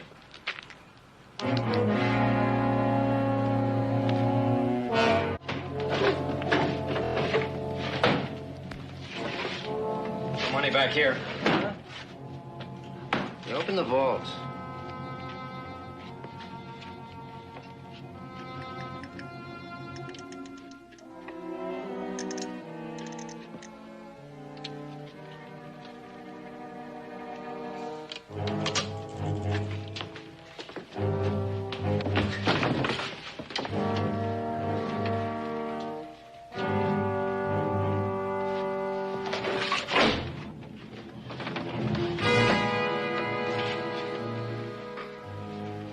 Where's the money?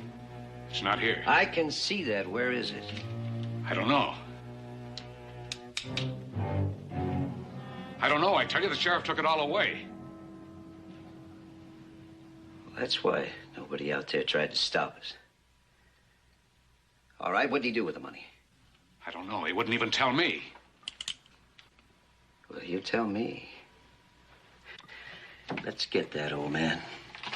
Listen to him talk. Wait a minute. Just in case we run into trouble out there, let's take him with us. He'll make a nice hostage.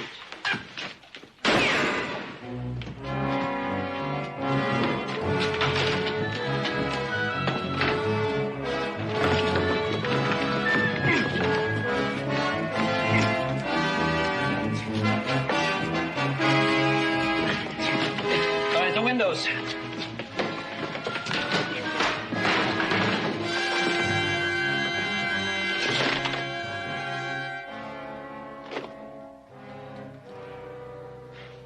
Getting in here was easy. How are we gonna get out? That old man. I'll kill him. By golly, Roy, you did it. It worked. Yep. And nobody got hurt neither. Let's get down. We don't want to give them nothing to shoot at.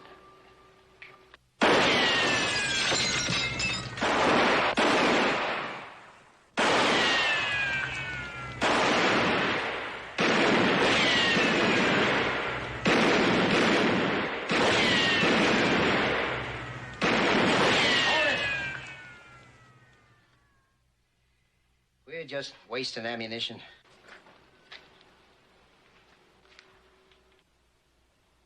Wagner!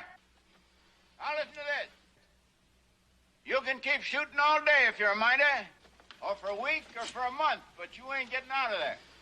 And you can keep on looking out through them bars till you starve to death. But if you prefer my jail where you get fed, just throw out your gun.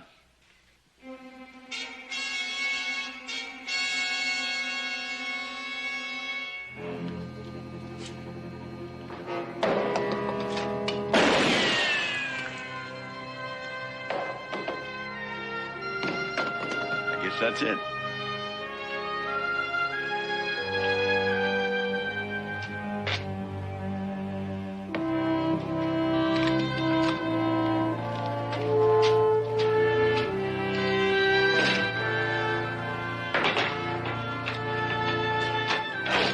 All right, Wagner.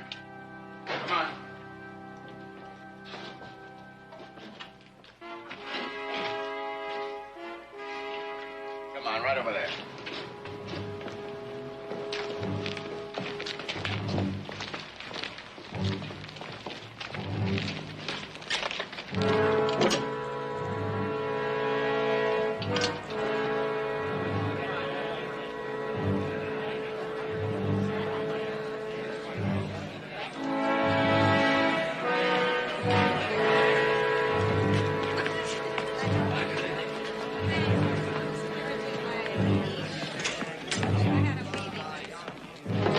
Over here.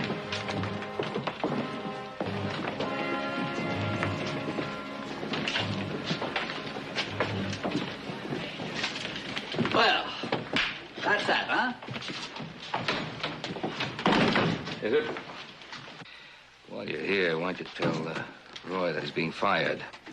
This is as good a time as any. Oh, now, Ben, Roy, that was a great piece of work.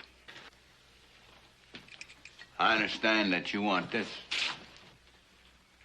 I told him you were going to get a better man for the job, somebody with a faster gun. Well, I sure feel better. About my wife, I mean. Avoiding all that violence and bloodletting. Guess it takes more than a fast gun to be a sheriff. Yeah. Takes a man. And it takes a man to admit his mistakes, too. And we made one. A bad one. Roy? I was wrong, Roy. I'm sorry. It's all right, Browning. Hi, Mr. Coffee. Hello, Jerry. Will you play bank robbers with me? I sure will, just as soon as I get my gun. No. My mommy doesn't want me to play with guns anymore. I want to be like you.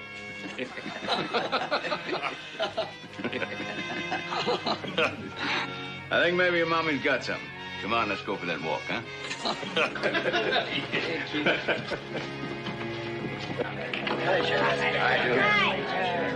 Johnny, nice to see you. Good night.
Looking for a drink. It's too early. I'm looking for someone. Friend of mine. Maybe just hit town. He's about my height, black hair, and a smooth talker. We got a whole town full of smooth talkers. Might ask the clerk at the hotel over there. Thanks.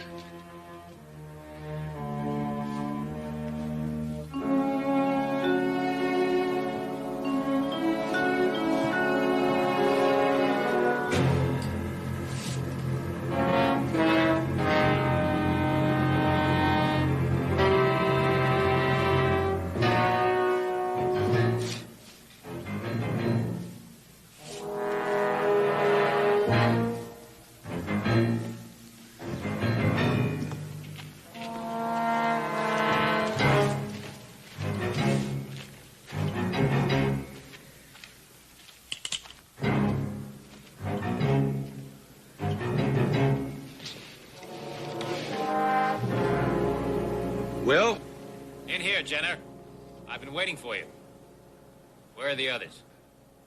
They're still sniffing that cold trail you left back at Rim Springs. Me, I play hunches. Especially when it's worth $5,000. Butler want me that bad? That bad. I got a better idea. I'm coming around with my hands empty, all right? All right.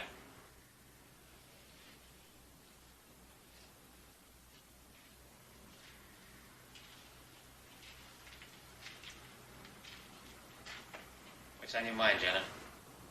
Let's you and me make a deal. Them plates are worth more than $5,000 even if we split between us. You're too late. I don't have them. That's too bad. But there's still the $5,000. You think $5,000 is going to make you that fast with a gun? Butler said dead or alive. I'm betting you want it alive. That's a bad bet.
All right, step aside. He's dead. Who did it? He took off south. But he's carrying a bullet in his side. I seen him slump when it hit. They won't get far. This is the 4th robbery and murder this month, Marshal. We're getting mighty sick of it. Anybody know him? No. We was just trying to identify him. Took these out his pockets. Anybody who's interested can get signed up for a posse, leaving as soon as we can get organized. Find anything interesting there? Nothing but $22 and a name. Will Cartwright.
Come on, we haven't got all day.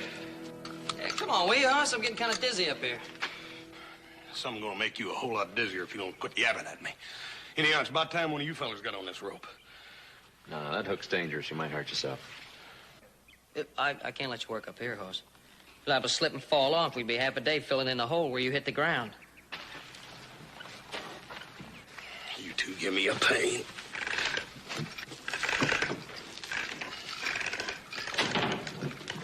Hey, Hoss!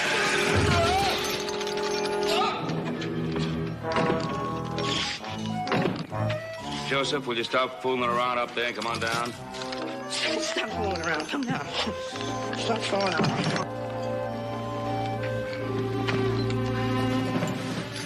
I got some news.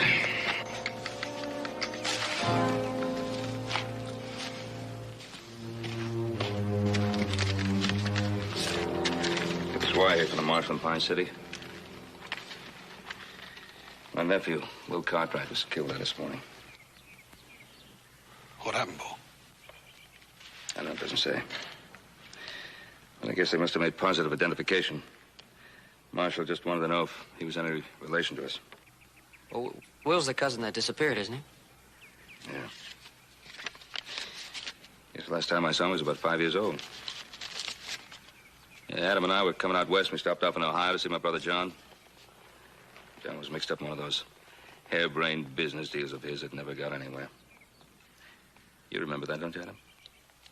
Well, not really. I was about the same age as Will. But I do remember you tried to find him later on when his father died. Yeah. I sure did try. He disappeared without a trace. I'm gonna go to Pine City and make the arrangements. You want us to go with you? No. I'll go pack a bag.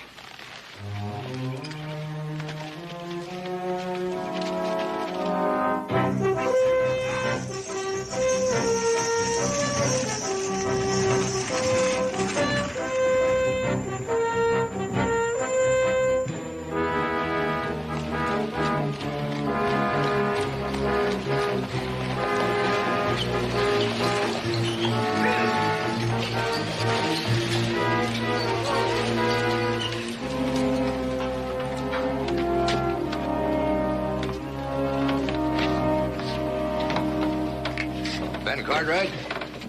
Yes. Oh, I'm Marshal Hollister. Oh. I got the wire you were coming. Well, thank you for meeting me. Well, I figured you'd like to get this over with as quick as possible. Well, I guess I would. My office is just down the street. If you're not too tired, we can take care of a few of the details right now. All right, good. Hank, take Mr. Cartwright's luggage over to the hotel. I wish I could tell you we caught the killer, but he cold trailed us about 4 miles out of town. We found his horse with a broken leg. I guess he stole himself another one. We got a pretty shaky description of him, but maybe it'll be good enough. I hope so, Marshal. Can you tell me how it happened? Afraid I can't tell you much about that either. Witnesses didn't get there till after the shooting was over. All they saw was the killer bending over your nephew's body, going through his pockets. You think it was robbery? Well, it sounds like it, but there's one part I can't figure. Your nephew still had his watch and $22 in his wallet. Of course, the killer could have been scared off before he found what he was looking for. Let's go inside.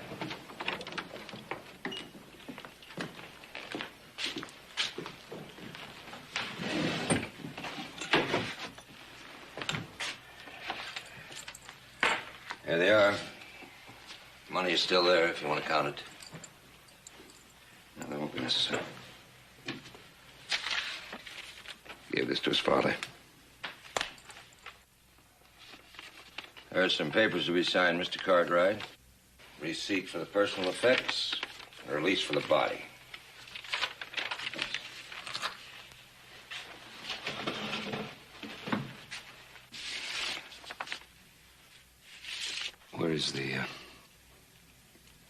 Where's my nephew? As a matter of fact, I wasn't sure whether I'd get the right answer to that wire I sent you, so I went on with a temporary burying.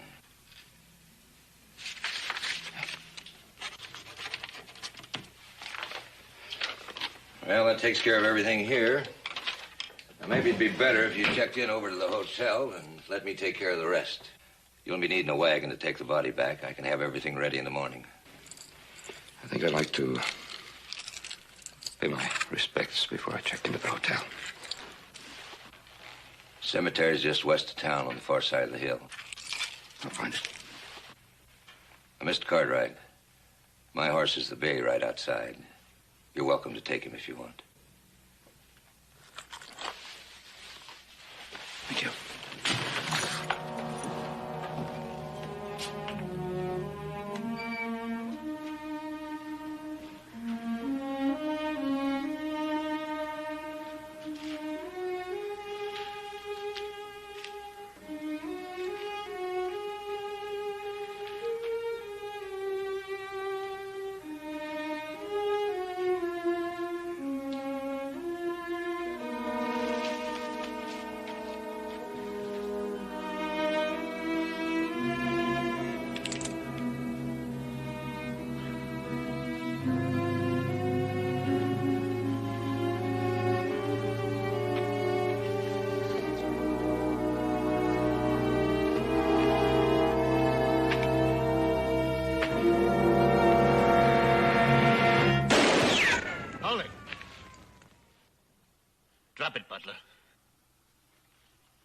My name isn't Butler.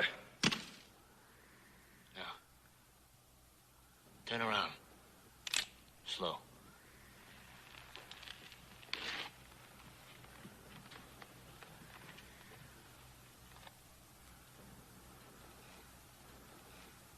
Who are you? My name's Cartwright.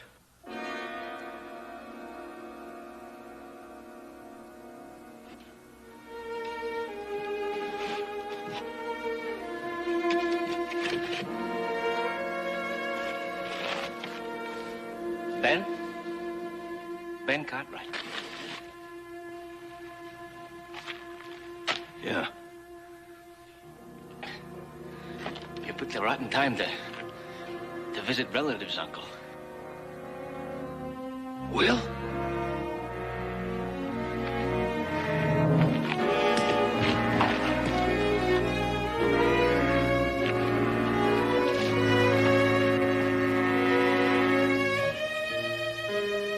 right, easy, Will, easy. Not all at once.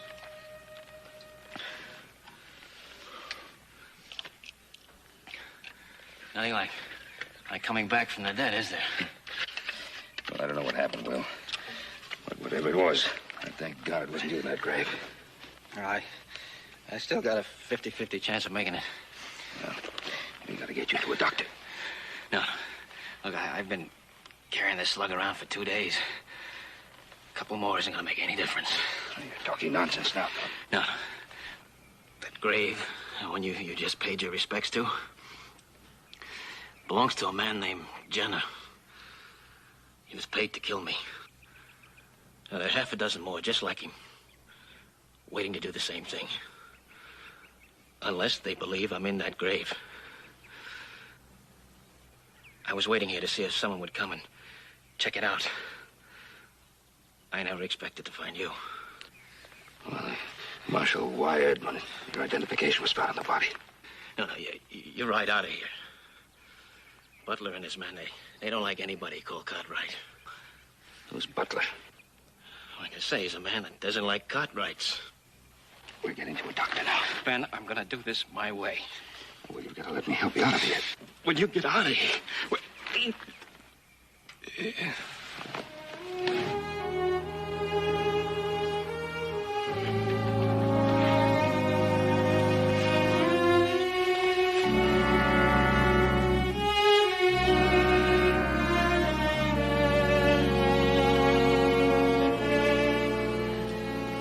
Fairly nasty wound. Must have been carrying that bullet for quite a spell. You said it was a hunting accident? Yeah, happened up in the mountains. That's so. Slug looks like it come from a 44. You fellas do your hunting with pistols? Of course, I guess a 44 will stop a deer as quick as a rifle, if you're close enough.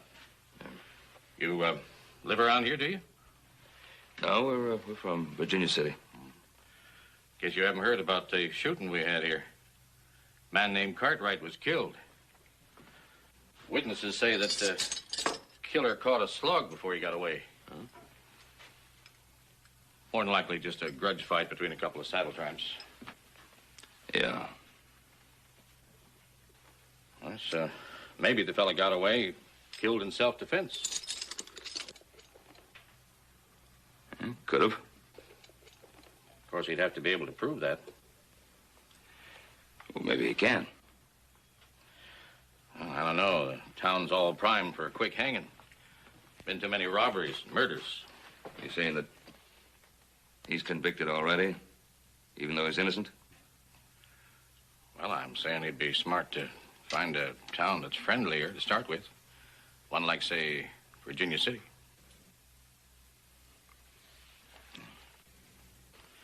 Of course, being a doctor, I'm more partial to saving lives and to seeing them choked off at the end of a rope.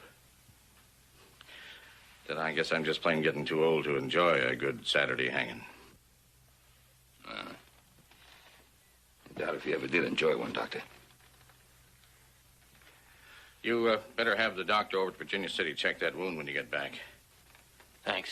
I'll do that, Doc. How soon do you think he can travel? Tomorrow morning. Oh, he can sleep on a cot in the back room.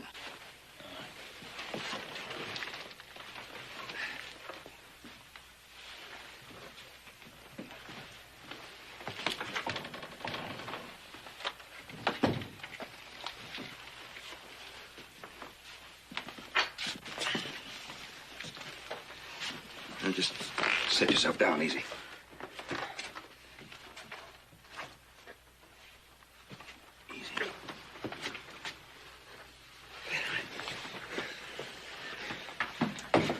Don't worry. I won't even turn over till morning.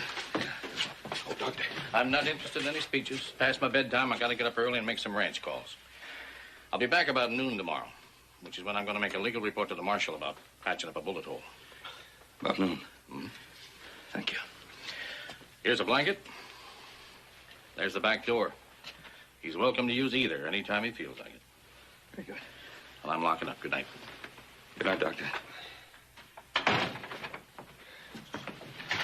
Now, Will, I'm going to go back to the hotel, just in case the marshal comes by. I'll be by to pick up in the morning early. You never give up.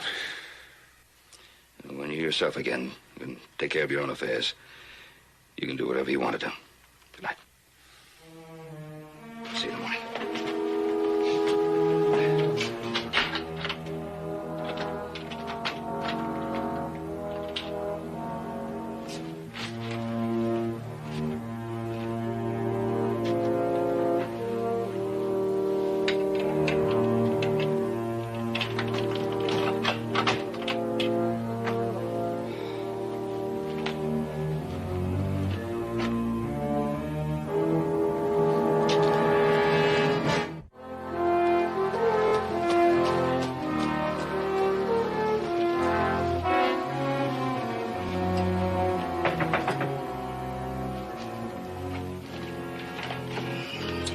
Cartwright? Yeah? Forgive me for intruding upon your moment of sorrow, but may I have a word with you? It's quite important. My name is Butler. Butler? Come in, please. Thank you. I see we share the same inconvenience in the quality of our lodgings. I just arrived in town, had to settle for an equally oppressive room. Excuse me, Mr. Butler. I'm just in the midst of packing here. You said it was quite important? Oh, yes, to the point. Well, your nephew was a business associate of mine. My business is of a financial nature. I deal in investments, securities, and stocks. You understand? Yes. Shortly before his tragic death, your nephew resigned from the business without notice. He took some valuable securities with him. To be blunt, Mr. Cartwright, he stole them. I'm sorry to hear that. I wouldn't have thought my nephew capable of dishonesty. Yes, to be sure. However, as a relative, you obviously inherit your nephew's personal effects. For that reason, I wonder if you would mind if I examined them, only to ensure any recovery of stolen goods. I'm sure you'd like the Cartwright name to remain unsullied. Yes.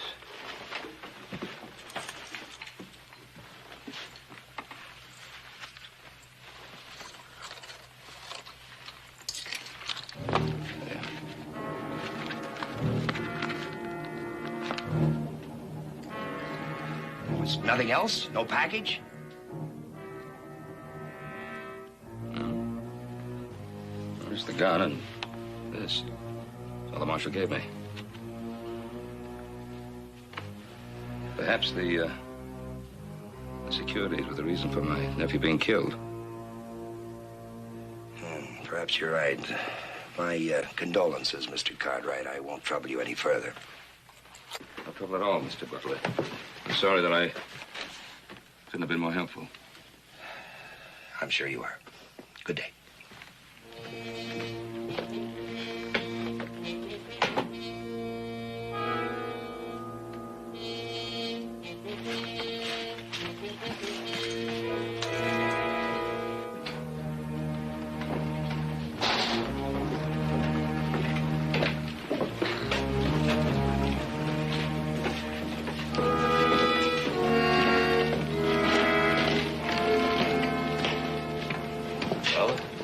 Got him? I'm not sure yet. Maybe I ought to talk to him myself. Your percentage in this little operation depends entirely upon a successful and inconspicuous recovery of the plates, not on your ability to kill. As long as I get my cut. I have every intention of making absolutely certain you do. Did you find Jenner? Yeah, he's disappeared. And I scraped this town clean, too. Hey, Maybe he took the plates and decided to go in business for himself. What do you think? Jenner's greedy, but he's not stupid. You forget I still have the press, the paper, and the ink, and the skill. Without those, the plates are absolutely useless. He could be holed up somewhere. Remote possibility. So? What now? I think you will keep an eye on the grieving uncle for a few days, in the event that he may have discovered something else in his nephew's possession, more than he would care to claim.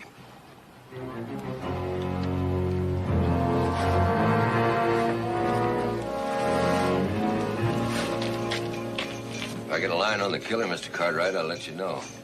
Sorry everything took so long. I'm very grateful for everything you've done, Marshal. The mayor's kind of bit shy. You might have to whip her across the rump a couple of times before she settles. I'm sure she'll be just fine. By the way, there was a gent looking for you. I sent him over to the hotel. I suppose he saw you. Yes, I did, Marshal. It was a personal matter. Bye, Marshal. Thank you. Bye. Yeah.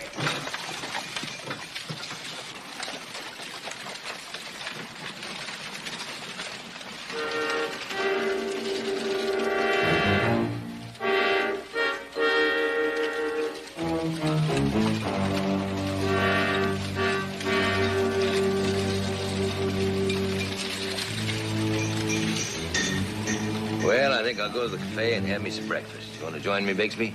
No, thank you, Marshal. I've got a whole stable full of customers waiting for their own breakfast.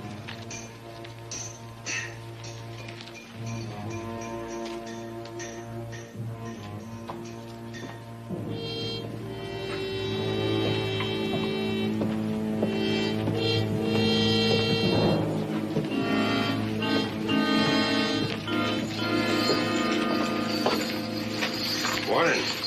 Oh, morning. Something I can do for you? Yeah. Saddle up that chestnut in the second stall. I knew there was something I forgot. That's the one with the loose shoe, ain't it? That's right. Well, it'll only take me a minute if you want to wait. That's all right. I'm in no hurry.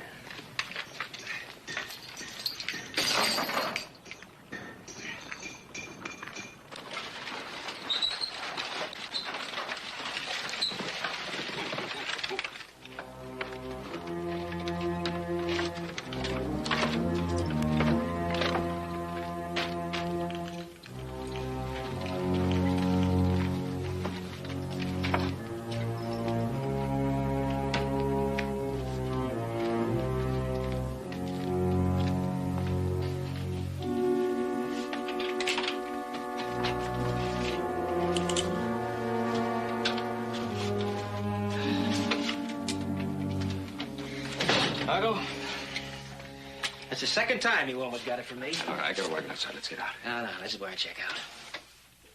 We settled this last night. That was last night. But I feel better this morning. That's good. Let's go. Now, wait a minute. You helped me out of a tight spot, and I'm grateful. The only way to show how grateful is to put some distance between us. Oh. Yeah. All right. Oh, your friend Butler is in town. Came to see me early this morning. Imagine some of his friends are with him. You can go out there and face him down single-handed, or you can get under that wagon top I've got outside and come with me. Well, when you put it that way, it sounds pretty clear-cut, doesn't it? Yeah, pretty clear-cut.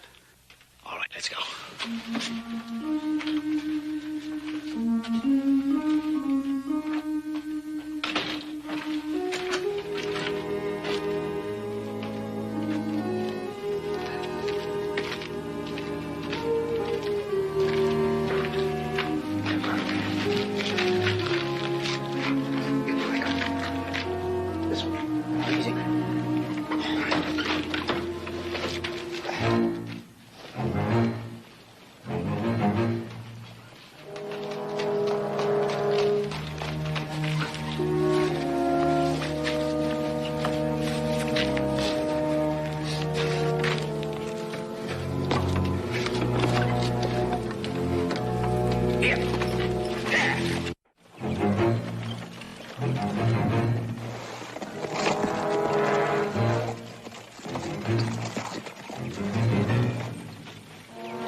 We're just outside Virginia City.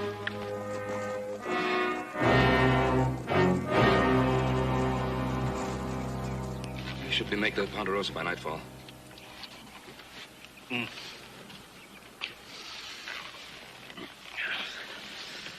Ponderosa. I remember my father talking about it. He said it was such a beautiful name for such rough and rugged country. Yep, rough and rugged it was. Rough and rugged it is. He always said you'd make a success of anything you ever tried. He had his big dreams, too. Only he died chasing gold in every wild goose corner of this world. Well, I'll tell you something about him. He may have died broke, but that man was never poor. Is it right there? No. You know, I went looking for you after you died. You left without a trace. Well, I didn't want to be part of any other family. You see, I loved and admired my father. Maybe that's why I'm like him. I've chased my dreams around the world, too. As you can see, not too successfully. Well, let's get on to your Ponderosa and see what you've got.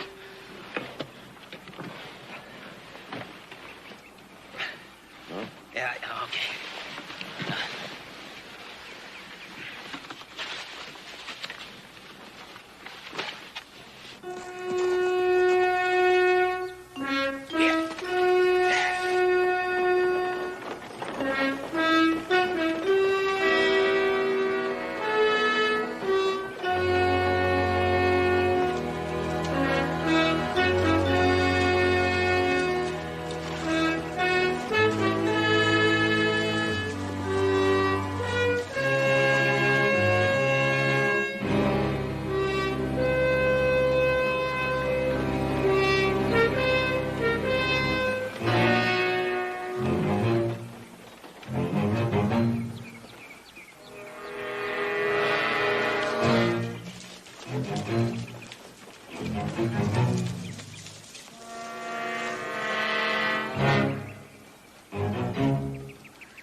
Hey, I want to send a wire. Yes, sir. Where to? Pine City Hotel. Mr. E. J. Butler. Have found Will alive.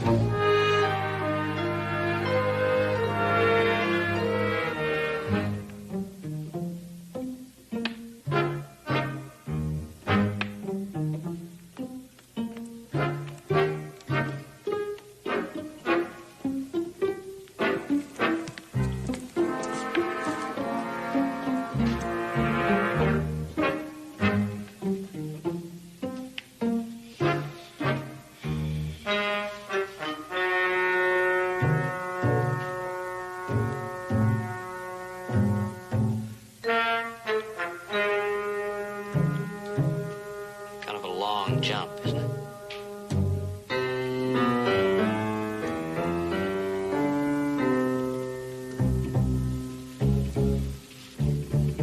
Give up? Never. You know, Pa should have been back by now. Yeah, hurry up. Supper's gonna be all dried up. He didn't say for sure when he'd be back. Well, I still think one of us should have gone with him. Yeah, Even though none of us did know this, Cousin Will couldn't have been easier for Paul. Oh. Hey, get some now.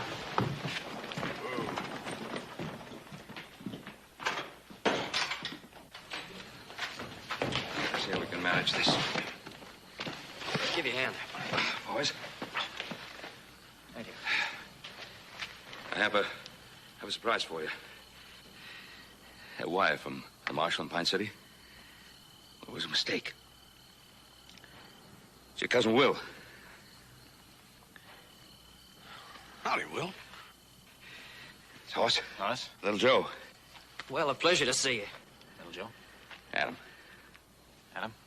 Like Lazarus rising from the dead. Welcome to the Ponderosa, cousin. Now, we're kind of tired. You boys save us any supper? We sure did, Paul. Come on, Will.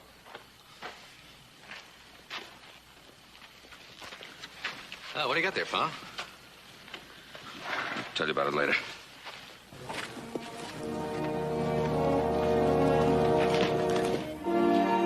Let me get this straight. You were going to bury that man out there under your name, right? That was my plan until your father showed up.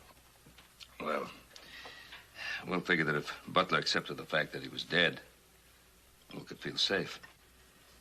Safe? Safe to do what? Spend the rest of his life running, using somebody else's name, living like an outlaw?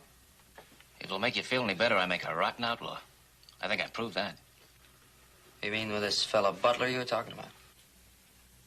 He cranks out a very fancy $20 bill. Oh, yeah? So it's counterfeiting this Butler was involved in, huh? Well, our friend prefers to call it the investment business. Nobody can say the Cartwrights don't go in for trouble in a big way. Tell me, how did you ever get hooked up with a fellow like Butler? Well, when you're between jobs, Uncle, you take what's handy. Handy? You can hardly call counterfeiting handy. Now, just relax. I didn't circulate any phony money. Butler said he needed a bodyguard. The money looked good, so I signed on. That's when I found out the money wasn't quite good enough. I didn't bother to say goodbye. And he wanted to kill you for that. Oh, well, not exactly. On my way out, I borrowed his engraving plates. That's what Butler was looking for. Well, this food has made me feel like a new man. Now, if someone can lend me a razor, maybe I can look like one. Oh, there's some hot water and razor in the kitchen. Come on.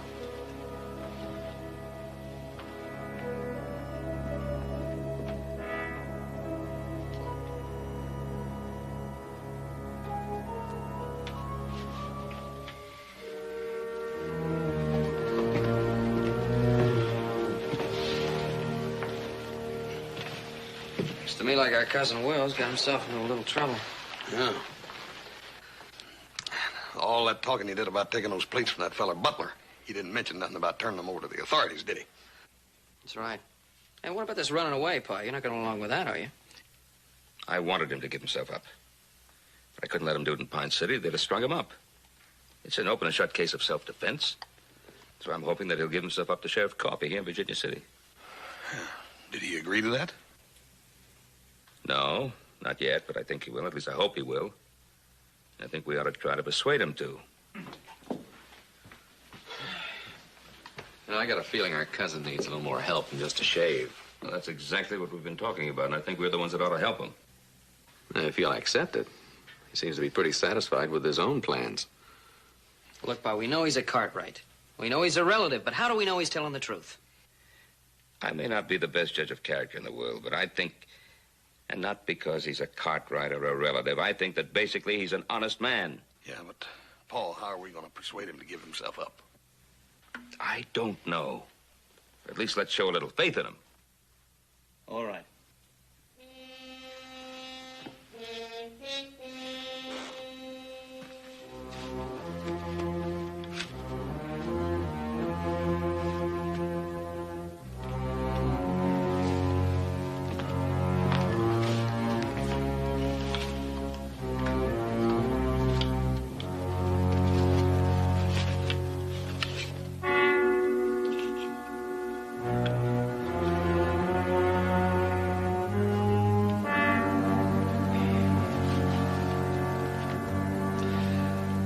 bullet holes in these plates?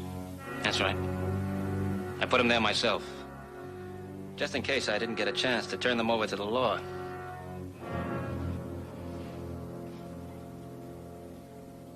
Now get me a horse and I'll leave. Put the coffin out in the barn. We'll attend to it in the morning.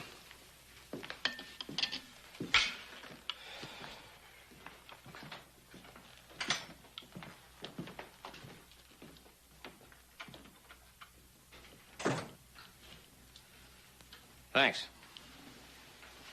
For what? Well, for finally agreeing with me. What are we agreeing about? To bury that coffin out there under my name. You still think that's the thing to do? Of course it is.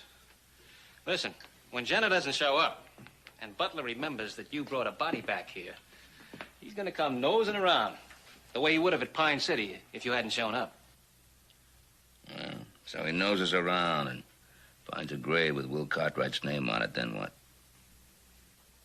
Well, show it to him. I'll be out of here by then. Where are you going? Maybe China. I've never been to China. The world's full of places, Ben. That's right. World's full of places. Full of people, too. What about people, Will? Have you ever found people more important than places? Well, sure, a girl now and then, a few friends. What are you getting at? I'm just trying to figure out who you are. Well, that's simple.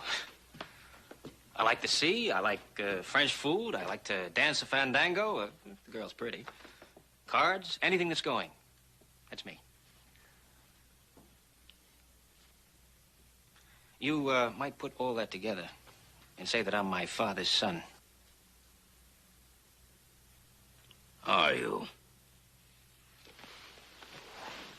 Did you forget that I knew your father? We were boys together. We grew up together. I went to sea, but whenever I came back, we managed to meet somewhere, somehow. We'd talk and plan and dream. But there comes a time when a man stops dreaming and settles down to make one dream a reality, like I did, like your father would have done if he'd lived. What about you? Not me. And not my father. I knew him better than you did. Yeah, maybe you did. Maybe you did. I guess we'll never know what your father would have done, will we? But there's one thing that we both know about him. He was a proud man. Yes, he was. Yes, he was. And he was proud of his name. And he would never have done what you want to do. Discard his name, bury it, run off to China or wherever, on the pretext that it's adventure. Not John Cartwright. Maybe Will Cartwright. But not John.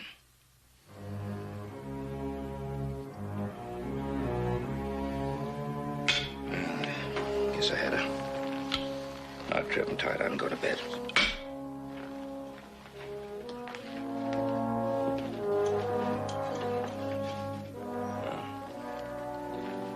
Tomorrow we'll put whatever name you want on that grave.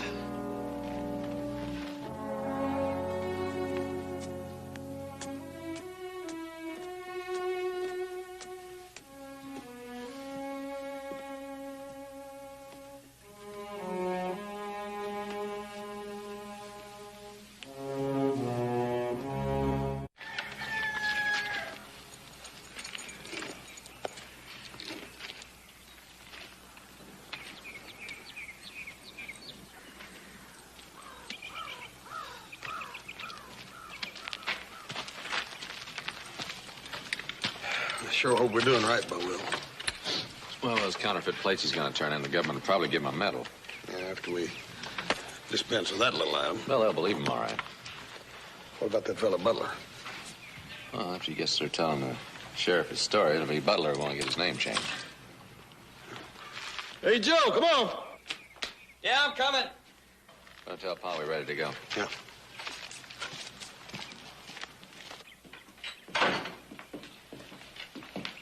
Everything's all set, Paul.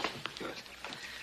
Sure glad you made this decision, Will. Well, one thing I learned drifting around the world, there are few men, not too many, mind you, that You're smarter than me. Will?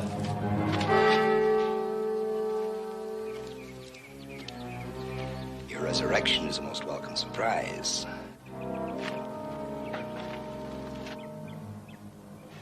May I introduce a business associate of mine, Mr. Gannett?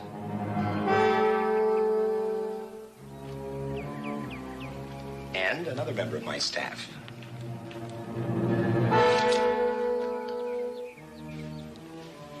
And in the unlikely event they should require some assistance, 3 others.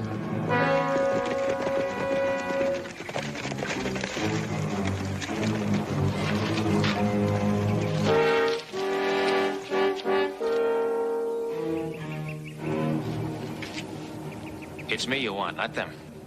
You're only partially right. I want you and the plates. I buried them. Now, if you let them go, I'll show you where. Well... How about it, Butler? Do we ride out of here or not?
Take care of them, Moss.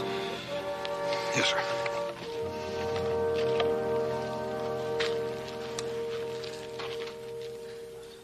You should have let me go with them. You could have all been killed. Well, after you just decided to keep the Cartwright name, we couldn't let the likes of them change that. We ain't about to lose a cousin that easily. Especially we've hardly had a chance to get acquainted yet. And give it a little time. You'll get used to us. How about it, Will? You got the time? All for one, huh? Well, it's better than one all alone. Well, that kind of thing is going to take some getting used to. Well, take your time, Will. Take your time. You might get to like the idea. Let's get to town, boys.